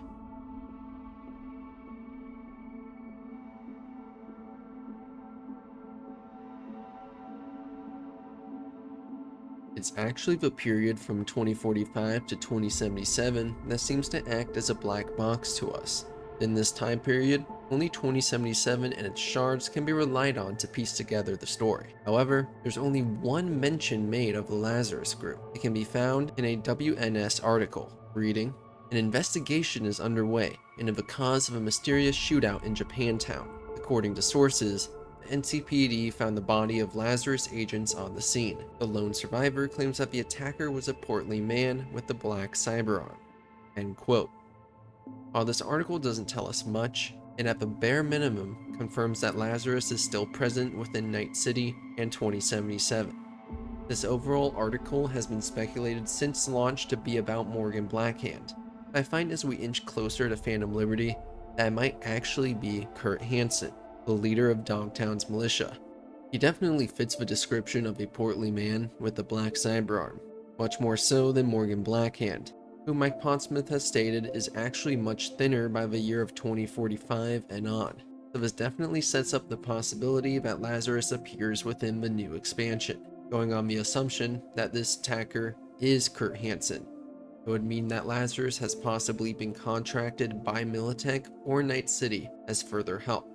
Either that, or Lazarus has a personal quarrel with Hansen and his militia. It's just difficult to say with such a limited amount of information. It's likely that we'll learn more on Lazarus with the addition of the Edgerunner's mission kit, but its release date is yet to be announced. So our best bet currently is Phantom Liberty. We don't have much longer, chooms. Yet again though, this is all debate, but I want to hear what you all think down below. This was the unraveling and truth behind the world's strongest corporate military, the Lazarus Military Operations Group. The static hum of the dive chamber filled the sterile server room. Dim red and silent lights pulsed along the walls, casting elongated shadows across the slumped figure in the chair. Wires slithered from the spine into cold steel ports behind them. Their eyes, already glazed, flickered behind the visor as they drifted deeper into the net. The others had cracked, one after another. Some requested transfers, others had nervous breakdowns, and a few never returned to their hust. No one should be forced to handle up to 3 rogue AIs at once. Militech didn't care. If one diver fell, another would take their place. If necessary, they all could be replaced. Professor David N., despite his growing concerns and empathy he felt toward the Netrunners, had no choice but to push forward. The project was deemed too vital. His hands trembled as he read through the latest reports. Another Netrunner lost. Another collapse. He had warned them. His corporate contact, Tamara, had brushed him off, dismissing his concerns as though they were mere distractions. But now, every warning felt more like a death sentence. The signs had been there. Melancholy, memory loss, the creeping numbness that turned into quiet, lingering despair. The higher-ups had ignored every warning. Instead of rest, they were given stimulants. Instead of safety, they were given orders. Note 7. How's the transition? The voice crackled through the narrow interface. David's voice. Always watching, always waiting. A dry tongue pressed against the roof of their mouth. Latency is increasing. I'm getting resistance. Feels like a bog. Their voice sounded distant even to themselves. A wave of cold static pressed against their nods.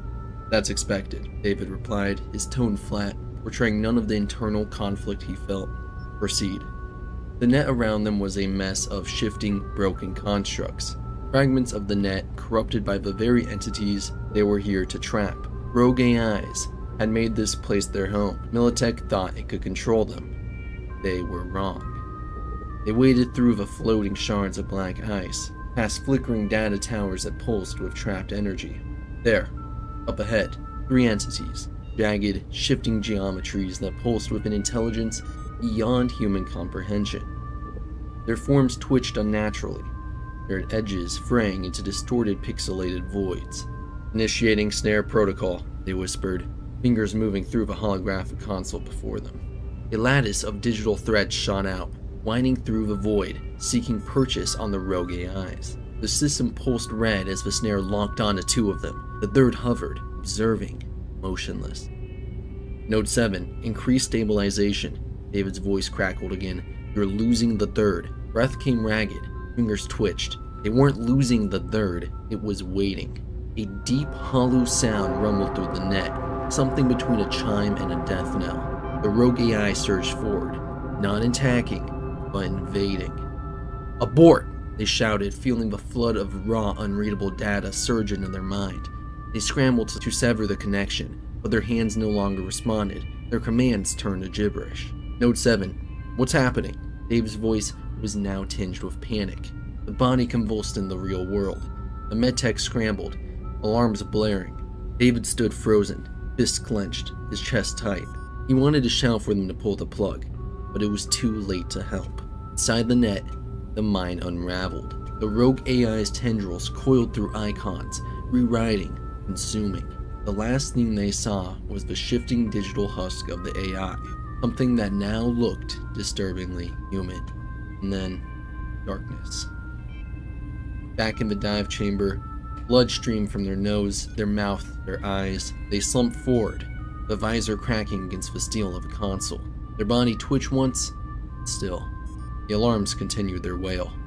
David exhaled slowly, watching as the techs tried and failed to resuscitate what was left.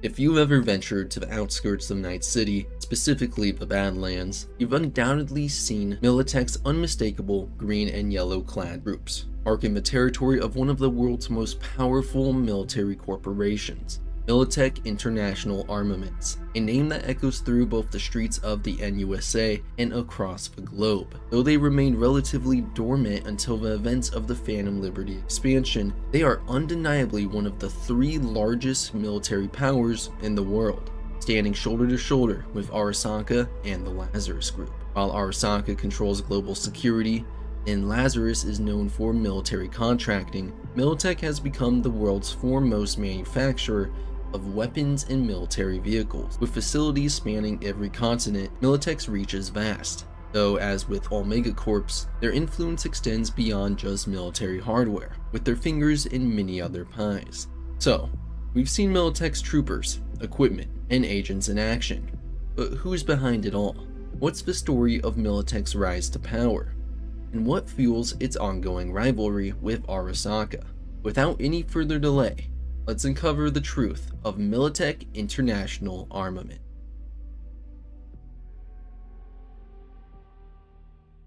Italian weapons designer Antonio Lucchesi initially founded Armatech Lucchesi International in 1996, beginning the journey with trials for a new standardized US infantry assault weapon.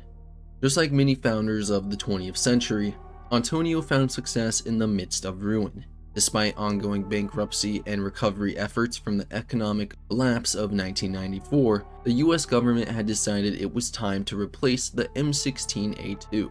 After various trials, 3 finalists had been organized: the FN SAP, a cheap but clunky unreliable weapon; only being considered as a result of powerful ties between the company Fabrique International and the US government, as well as its ammunition and parts compatibility with other members of the by then defunct NATO alliance. Secondly was the Colt AR-17X, an effective weapon at a high cost of production. Lastly was a compact, reliable, and moderately priced rifle hailing from an unexpected newcomer. This of course being Armatech Lucchesi International. US Marine Corps General Donald Lundy, a member of the Joint Chiefs overseeing the trials, was sold on the Armatech system with little to no convincing needed. The combination of price, reliability, sturdiness, and accuracy spoke for itself. It was the obvious choice. That is, if it weren't for the ongoing struggles of the US economy and near collapse of the government. It would go without saying that if national funds were crippled, so was the national defense budget. So despite Lundy's protest, the contracts for the new US infantry weapon system went to the inferior FN. While being passed on a government contract that could single-handedly raise Lucchesi's company to the same standing as longtime contractors, Lucchesi took the opportunity to request that Donald Lundy become CEO of Armatech, so he resigned from the Marine Corps. In the midst of the Second South American conflict, a US invasion of Colombia, Ecuador, Peru, and Venezuela, US soldiers had been dying in the thousands equipped with unreliable FN rifles terribly suited for the tropical climate, an unfortunate consequence of the US signing Fabrique. Lundy observed this from afar. As a former Pentagon chief, he possessed a profound understanding of the modern military-industrial complex, including the extent to which older military contracting corporations had become incredibly bureaucratically top-heavy, often touting shoddy and overpriced products that sold through contractual inertia alone. In this flaw, and its ongoing devastating impact, he saw an opportunity for streamlined and efficient military manufacturing, producing high-quality, modern equipment at a competitive price, with the capability to sell technology in the global market regardless of political convention. Coupled with Lucchesi's brilliance in weapons design, this pitch allowed Armatech to acquire the capital needed to propel the company into a period of rapid expansion. Armatech's new world prominence and overt visibility came with a new name, Militech Arms International. The corporation's new structure came with a major success in 2004. Following the disaster that was the Central American Wars, the US finally scrapped the FN SAP and began new trials for a standardized infantry assault weapon. The resulting choice? The Militech Ronin light assault rifle, followed shortly by Militech winning the military sidearm contract, directly resulting in sales of these weapons in vast quantities around the globe to nations and corporations alike. Thanks to this explosion in finances, Militech began to expand development into heavy weapon systems, artillery, armored vehicles, and even aircraft. This vast catalog, coupled with the brand's moderate prices and excellent quality, enabled the company to take on several key contracts, even winning them over established defense manufacturers that had operated through and beyond the collapse. These manufacturers had become stagnant, greedy, and comfortable, allowing Militech to fill the void left behind. By the mid-2010s, Militech was the largest defense contractor in several countries, including the US, as well as being utilized by a number of corporations, all of which allowed the company to absorb a number of its now failing competitors in order to incorporate their designers and resources. However, despite great success, Militech suffered from internal problems. While Donald Lundy was never doubted in leadership or executive abilities, the board of directors did not see him in a favorable light. Lundy was power hungry and did not hide it. He was determined to make Militech the largest force on Earth. Throughout their expansion, he would recklessly aim hostility against the Japanese conglomerate Arasaka.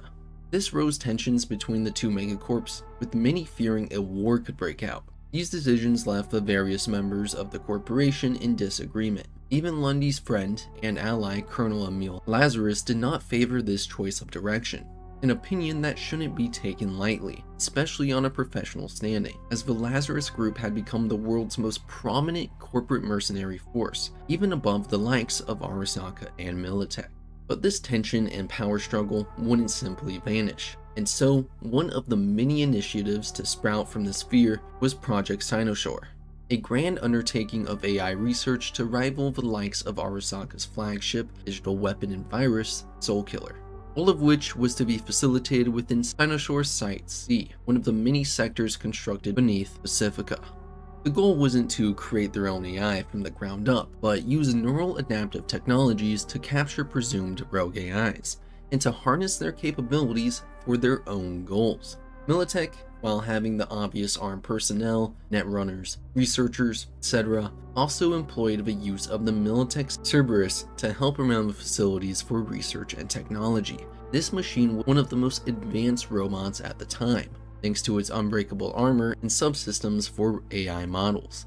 During the course of this project, all participating netrunners had begun to display signs of psychological fatigue, with increasing tendency towards melancholy, introvertedness, memory loss, mild aphasia, and depressive thoughts bordering on the suicidal. Symptoms undoubtedly linked to the experiments in which they were being forced to handle, upward of 3 rogue AI. All requests to pause testing or improve safety parameters for netrunners were promptly denied. As the casualties piled up, so did something far more dangerous to humanity. Network intrusions that went as far as to abuse a major design flaw in the Cerberus units. Their AI subsystems in a facility meant to capture rogue AI, and it wasn't long until a Cerberus quote-unquote malfunctioned and killed an employee.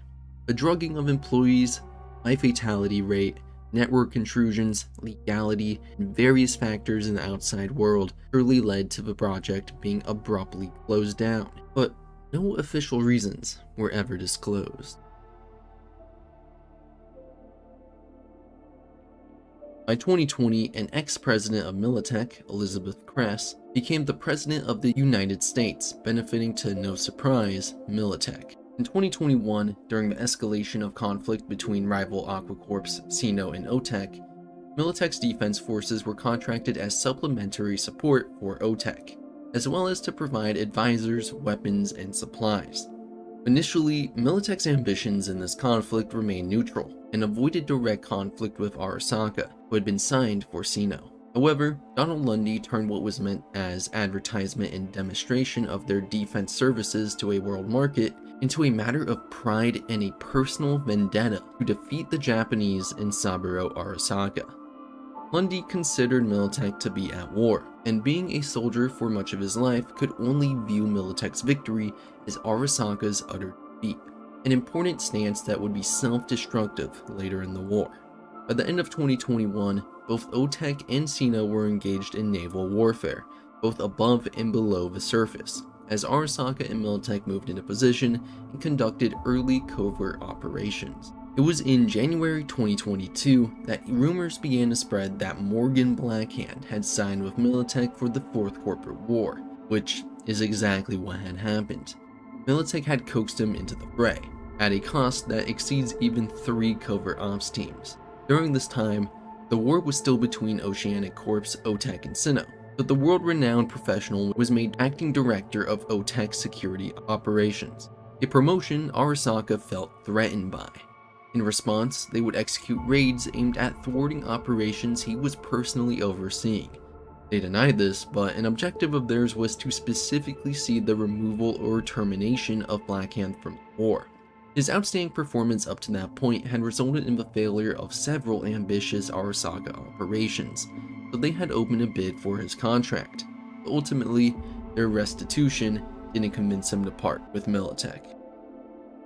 At the same time, Blackhand would also head a covert operations team. He got enough funding out of Militech to subcontract a group of highly skilled and motivated freelancers, making them answerable to only him. Blackhand would delegate duties to mission-compatible pairs. These mini-teams each complete their part of the mission individually, while Morgan worked independently, joining mini-teams where he's needed most. And by February 22nd, both OTEC and Sino canceled their security contracts. By the 27th, a peace accord between the two ocean-based corps had been signed. Despite this, Arasaka tested the newly completed Soulkiller 2.5 by planting it in the vehicular SmartLink processor of a Militech executive. The program worked perfectly. An interrogation of his captured mind led to an assault on Militech's Night City office. In retaliation, the Shadow War would begin in a 3-month period of covert strikes between the two megacorps. On March 31st, Militech would ask Bartmoss for help against Arasaka. Bartmoss was adamant at first, and against working for a corporation no matter how tenuous the connection. So the corporation took a different approach and contacted Old Cunningham. She was willing to help destroy Soulkiller, though she convinced Bartmoss to join her in the effort. This contract would prove to pay off. In less than 1 month, Rache Bartmoss managed to discover the location of Soulkiller 2.5's master program. Elated, he then went on a net crime spree against Arasaka and several other non-involved corporations. In response, Arasaka put out a web of operatives assigned solely to locate Bartmoss, which happened to trace his line during the course of one of his sprees. While Morgan desperately attempted to save Bartmoss, an asset and friend, the Militech forces moved to protect him would fail. Not entirely of their own fault though. Arasaka had sent a massive strike team to take Rache out in style. Not only that, but ended up going with the extreme backup plan in response to Morgan's team. On May 26th of 2022, they had launched a 2-meter projectile plummeting down to Bartmoss's building. Being Bartmoss, he wouldn't take kindly to his own assassination, and in response had his contingency plan activated. In the middle of the Fourth Corporate War, the net was suddenly being corrupted, seemingly at random. It would mark the beginning of the data crash. By the end of May, the covert conflict between Arasaka and Militech had escalated into open warfare, with both corps relentlessly attempting to destroy each other. Civilians, cities, and the broader world suffered as collateral damage, prompting global governments to intervene. By the fall of 2022, the governments of Southern California and the Republic of Texas took decisive action, nationalizing all Arasaka and Militech facilities within their territories. This move set a precedent with the EEC, Japan, and several other nations following suit. Arasaka's local assets were placed under Japanese government control, while Militech was formally aligned with the US government. With most of Arasaka's US forces relocating to Night City, they successfully drove Militech out, prompting Militech to abandon the city and focus on a larger plan to eradicate Arasaka entirely. During this time, Militech uncovered a secret database hidden underneath Arasaka's Night City HQ, one immune to the effects of the data crash, containing critical information that could keep Arasaka dominant while other corporations struggled with data loss. Crucially, this database had not been transferred anywhere else, meaning it was effectively trapped within Night City. Seeing an opportunity, Militech devised an assault plan to destroy both the database and Arasaka's presence in the US. On August 20th, 2023, a Militech strike force led by Morgan Blackhand and Johnny Silverhand launched an assault on Arasaka Towers to destroy the reliquary database and erase Soulkiller 3.0. The Rocker Boy Silverhand led Team Alpha, consisting of Militech Spec Ops, Aldecado mercenaries known as the Lobos, Solos, Rogue and Shaitan, Media Lyle Thompson, and Netrunner Spider Murphy. Their objective was to infiltrate the Soulkiller labs on the 120th floor, rescue Alt, and wipe Soulkiller from Arasaka's network. Meanwhile, Team Beta's mission was to reach the sub-basement where the reliquary database and Arasaka command center were located, and either retrieve or destroy the data using a tactical nuclear device. Blackhand led Team Omega, composed of elite Militech operatives, including a combat Borg unit, acting as reinforcements and fire support. As the operation began, Team Alpha deployed onto the tower's rooftop, aiming for a quick descent to the lab. Blackhand was seen by one of the Lobos heading downstairs with a heavy suitcase. He wouldn't be seen again until all teams reconverged on the rooftops for extract, all of which were missing several members. Just before liftoff, Adam Smasher appeared in power armor, holding Shaitan's severed biopod. Blackhand, recognizing the threat, ordered his team to leave without him, and stepped out to confront Smasher. As the AV flew away, the team saw the two engage in battle atop the tower, while the Militech and Arasaka ground troops and legendary solos remained locked in a firefight. The nuclear device prematurely detonated on the 120th floor of the eastern tower, inside K. Arasaka's apartment bunker, where the Soulkiller laboratory was located. The entire city and corporate district turned into ruins within seconds, with almost everyone in the immediate area dying. The blast instantly incinerated over 12,000 people in the vicinity and fatally injured upwards of 500,000 more. Another 250,000 died in the resulting aftermath, as the detonation went off at roughly 366 meters above the sea level. The explosion was technically an air blast, and while this lessened overall long-term radioactivity, many of what remained penetrated only the huge skyscrapers around the blast area.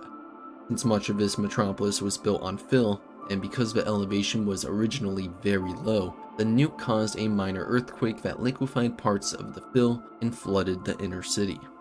The combined dust cloud spiraled up into the sky and turned it red with particulate matter for almost 2 years. Even many years after the explosion, suspended particles caused the sky at dawn and dusk to glow a lurid red, inspiring people who lived through that time span to call it the Time of Red. By 2024, the last known pocket of Arasaka resistance was cleaned out of the US. President Kress, wanting Arasaka to be permanently exiled from North America, engaged in a massive PR campaign to place the blame for the nuke on Arasaka. The official story held that Arasaka had kept a failsafe nuclear device in the tower and had detonated it when it was clear they couldn't win against the superior Militech forces. All of this working towards her promise of restoration under the name of the new United States of America. By 2025, Militech and national armies of the US finally quelled all of the pockets of fighting across the country, and the Fourth Corporate War was declared as officially over.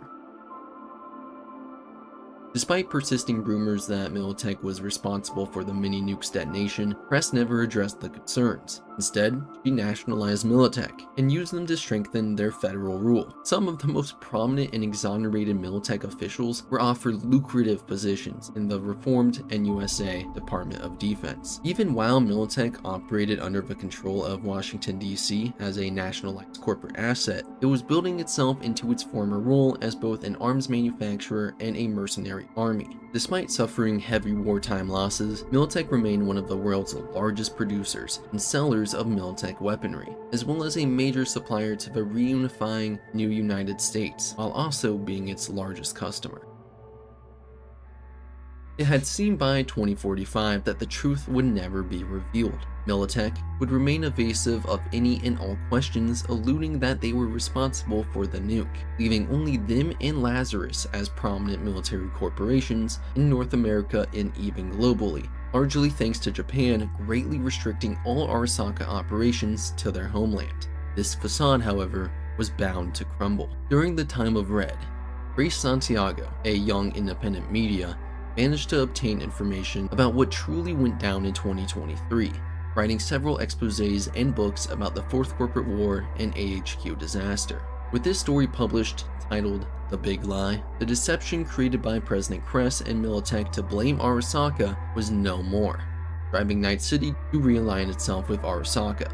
Despite this, many Night City citizens still believed Arasaka was responsible for the nuke, or at the very least, they were responsible for the incident, as the corporation was the reason the war reached the city in the first place. In the mid to late 2060s, Militech began working on a possible reactivation of Project Cynosure. This was a result of what I personally call the BlackWall arms race, a period of time following the construction of the Black Wall in which corps, governments, and even gangs all alike wished to probe the Black Wall and its rogue AI to get a technological advantage above all others.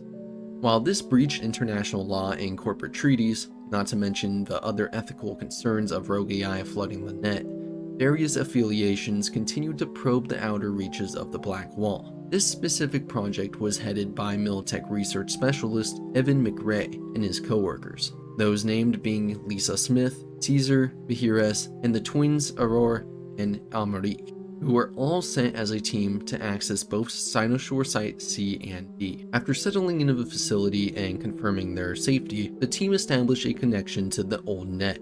Using its very own protocols and algorithms would even enable them to move around cyberspace while avoiding unwanted attention and security measures. Doing this might even allow them to approach the border of the Black Wall undetected and carefully reach beyond it.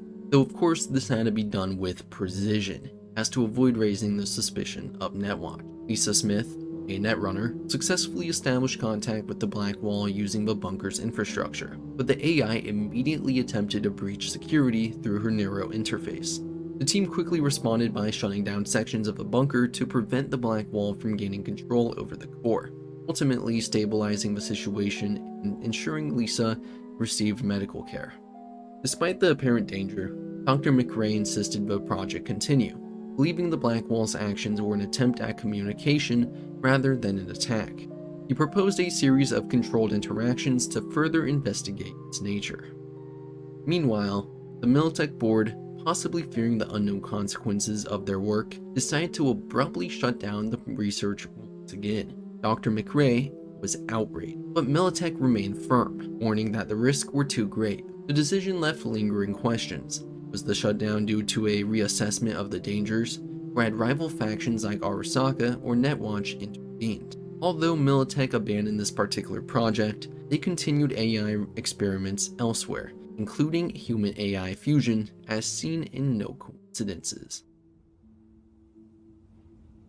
In 2069, the recently elected president of the NUSA, Rosalind Myers, presented a unification program to extend federal rule over the autonomous separatist free states, under the pretense of strengthening the nation. This so-called plan could only lead to inevitable conflict, as these states obviously opposed unification. So the NUSA, backed by nationalized Militech forces and the support of Southern California and Utah, declared war on the loose alliance of free states. During this transition, Lucas Harford became the new CEO of Militech, a man who was considered to have the best characteristics of previous Militech CEOs, and a spiritual successor to General Donald Lundy. Harford is reportedly a very generous and patriotic man, making him a faithful ally of the NUSA and Myers. By early to mid-2070, federal forces had occupied every warring free state, except for Texas and North California. While Night City had managed to avoid fighting through neutrality, fears began to settle in as a NUSA detachment led by the rogue Colonel Hansen occupied Pacifica, and another NUSA Army division was sighted approaching the city outskirts. However, they were prevented from invading thanks to the actions of the then Councilman Lucius Rhine, who had asked for the exiled Arasaka Corporation for protection. Once an Arasaka supercarrier showed up in Del Coronado Bay, all NUSA forces, including FIA agents infiltrating the city, were called off. Soon after, a peace treaty was proposed and signed, officially ending the war to avoid further escalation. In 2077, Militech remained one of the world's largest manufacturers of weapons and military vehicles, maintaining close ties with American military and law enforcement agencies. After its nationalization, the NUSA used Militech's resources to stabilize its crumbling power, though the corporation later regained some independence. Many of its board members still held high-ranking positions within the Ministry of Defense. Former Militech employees played a significant role in shaping government policies, with over 60% of the company's contracts coming from the NUSA. During this period, Militech also ventured into entertainment, producing Corporate Wars the Musical, a film set during the Fourth Corporate War. The movie, which received mixed reviews, portrayed General Donald Lundy as a heroic figure while vilifying Arasaka. The plot followed Sarah, Lundy's daughter, who fell in love with an idealistic young man devoted to Saburo Arasaka. Seeing an opportunity, Saburo's son Kei secretly implanted a nuclear device in the young man's heart, intending to use him in a false flag attack against Militech. When the detonator malfunctioned, Kei resorted to killing Sarah, triggering the explosion through heartbreak. The film ended with the protagonist realizing too late that he had been nothing more than a pawn. While some praised the movie's storytelling and musical numbers, others criticized it for its melodramatic plot and blatant propaganda. But surprisingly, Militech was regarded as the second best corporation to work for, offering employees up to a 50% discount on its weaponry, and I'm sure plenty of free tickets to their musicals. Meanwhile, political tensions grew as President Rosalind Myers announced her intent to seek another term, sparking widespread protests. Formerly Militech CEO, Meyer had overseen the deep entanglement between the corporation and the NUSA, with many of Militech's top execs holding influential positions in the Pentagon. Critics feared that Militech had too much control over the government, and opposition to its dominance continued to grow. Despite these challenges, Militech pursued ambitious expansion, including the constructions of a Mars colony. The corporation began selling residential modules, positioning itself as a key player in humanity's potential future beyond Earth. However, its reliance on Washington, D.C. as its largest consumer means that if a capital ever faced financial collapse, Militech itself could be at risk. The following section contains major story spoilers for the Phantom Liberty expansion of Cyberpunk 2077, including key choices and their consequences. If you haven't played through it yet and want to experience the story firsthand, you might want to skip ahead. In Phantom Liberty, the mercenary V is drawn into a covert NUSA operation by Somi, a powerful netrunner promising a cure for the relic. But behind that offer lies a crisis, one that could either strengthen or destabilize both Militech and the NUSA, depending entirely on V's choices in Firestarter and its consequential finales. Choosing to side with Somi triggers a direct confrontation with the NUSA. V helps smuggle her to the Orbital Air Space Center and attempts to launch her off-world. The NUSA and Myers aren't so keen on their secret experiment getting out. Losing her means no more net and BlackWall superiority, as well as the risk of the Cynoshore project and their rogue AI tampering coming to light, a major violation of international treaties. A successful launch risks diplomatic fallout, corporate wars, and public exposure of NUSA crimes that put the entirety of humanity at risk. The NUSA and Militech risk a corporate war with Orbital Air to try to retrieve Somi, as this would pale in comparison to losing her. On the other hand, siding with President Myers and betraying Somi lets the NUSA regain control, but not without damage. Cynoshore's experiments are still a liability, and containment may only be temporary. If the tech or the rogue AI behind it escapes, the fallout could be worse than anything Militech is prepared to handle. Even in victory, the NUSA looks increasingly desperate, and Militech is stuck trying to keep order, though this is an obviously preferred outcome to an unprovoked attack in Night City, where they have no jurisdiction. Militech and NUSA forces suddenly converging on Orbital Air was really not a good look. At least in Somewhat Damaged, they get Songbird without all of it added stress if V hands her over. When it comes to the core endings of 2077, Militech's future hinges on one question: does Arasaka come out stronger or weaker? If Yorinobu Arasaka remains in power, Militech benefits. His sabotage from within destabilizes the corporation, weakening its grip on Night City and opening the door for NUSA-backed influence. Militech steps in to fill the vacuum. But if Hanako and Takemura succeed, Arasaka regains control. Their return solidifies the corporation's dominance, pushing Militech back and forcing them into a reactive position.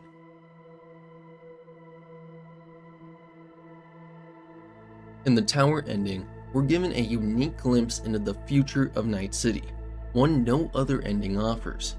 The year is 2079, and without V's influence, the power dynamics in the city have shifted dramatically. Hanako and Takemura's attempt to overthrow Yorinobu fails. In the absence of opposition, Yorinobu is able to carry out his long-planned sabotage of Arasaka from the inside, effectively crippling the Megacorp. The consequences are immediate and massive. Arasaka is forced to retreat, pulling out the bulk of its operations and withdrawing to Japan. Yorinobu steps down, though many believe he was removed by the board, blamed for the internal collapse. As Arasaka reels, other corporations flood into the power vacuum, each eager to claim their piece of Night City, but one corp rises above the rest. Militech wastes no time in establishing dominance. With Arasaka gone and the city exposed, the NUSA sees an opportunity to regain control. Militech, its primary military arm, moves in fast. These prior actions, especially the death of Kurt Hansen and the destabilization of Dogtown, create a perfect opening for Militech's re-entry to the city. By 2079, Militech has become stronger than ever. Profits are at an all-time high, and the corporation has won Best Employer in Night City 3 separate years. Whether you're a paper pusher in logistics or a boots-on-the-ground enforcer, Militech is recruiting hard, especially in key areas like net running, ice defense. Militech's grip extends beyond soldiers and guns, if that wasn't obvious. The corporation now leads the market in security tech and intrusion countermeasures. New research from independent experts claimed that Militech's ICE software guarantees over a 200% increase in safety for users under Netrunner attacks. Whether or not the numbers are inflated, no other corp can compete with Militech's tech dominance at this scale. One of the biggest growing concerns in Night City is the rise in cyberpsychosis cases. MaxTech, once the elite response force, is struggling to keep up. Militech sees this as an opportunity and is in the final stages of launching its own specialized unit to deal with cyberpsychos. It's another move in their ongoing strategy to replace public services with privatized, corporate-controlled alternatives. Something that the current mayor, Jefferson Perales, fully supports, as under his orders, many of the NCPD's powers are being stripped back or eliminated altogether, all in order to reduce reliance on a bloated and ineffective police force, opening the door for Militech and other corps to take over civilian protection entirely. In practice, this means more checkpoints, more surveillance, and more corporate justice. The consequence of these actions? Occupation disguised as protection. By 2079, it's no longer a question of if Militech controls Night City, it's how much. The corporation now runs major infrastructure, maintains private security in nearly every district, and enforces law without due process. Propaganda paints them as protectors, saviors of the city. But beneath the surface, there has always been unresolved mysteries, such as the sudden and unexplained drop in the city's homeless population. Official records report a significant decrease, but there's no clear answer as to why. There haven't been any major housing initiatives, and definitely no mass migration has been documented. So where did they all go? The silence from city officials only fuels speculation about secret relocations or worse. Militech in 2079 is more than a corporation. It's a regime. A force that rose from the ashes of the Fourth Corporate and Unification War, took advantage of Arasaka's downfall, and now holds Night City in an iron grip. They've become the de facto government, the military, and the law, all wrapped in one polished, heavily armed package. But if there's one thing Night City has always proven, no one stays on top forever. The city chewed up and spit out the likes of Arasaka and V. So Militech, no matter how strong they seem now, just might be next. If you managed to make it this far into the video, I just want to give a huge thanks for the support. I appreciate you taking time out of your busy days to give me a listen, more so than I could ever put into words. I'm glad I got to put this video together, as there are many stories I want to tell you all, but many just didn't fit into a full-length video. I genuinely got halfway through a recording and realized that some corps were just not interesting to listen to. I mean, do you really need a full rundown on the beginnings of an agriculture, electrical, or media company when more often than not, it's just a rehash of any real corporation? During the 1950s, the company expanded with animal feeds to grain products. It developed Stay Fresh breads, an instant muffin mix. In 1957, it established a feed mill in California. The company entered the red meat and processed meat market in 1960, when it bought Blue Ribbon Butcher's Choice mats. Yes, that was a real sentence when I originally planned to cover the entirety of ConAg's story. But now you know what could have been. Soon enough, I'll do the same for gangs, with a hopefully smoother writing process. As for the life and channel update, uploads have been slow for a while because I've been dealing with real life commitments, and unfortunately, they'll soon be even slower. For those wondering why, I'm joining the military. Funny to say after this video, right? The channel isn't going anywhere. Trust me, I'll be back when I can. I mean, I need to be around for Edge Runners 2 and Cyberpunk Orion, right? The past 2 years on YouTube gave me opportunities I never thought I'd have. The biggest privilege, having the chance to interact with those who take time out of their day to listen to my videos. I appreciate every comment I receive from a fellow Choom, and I regret not being able to respond to them all. So with that explained, as always, make sure to have a great week, Chooms, and I will see you in the next one.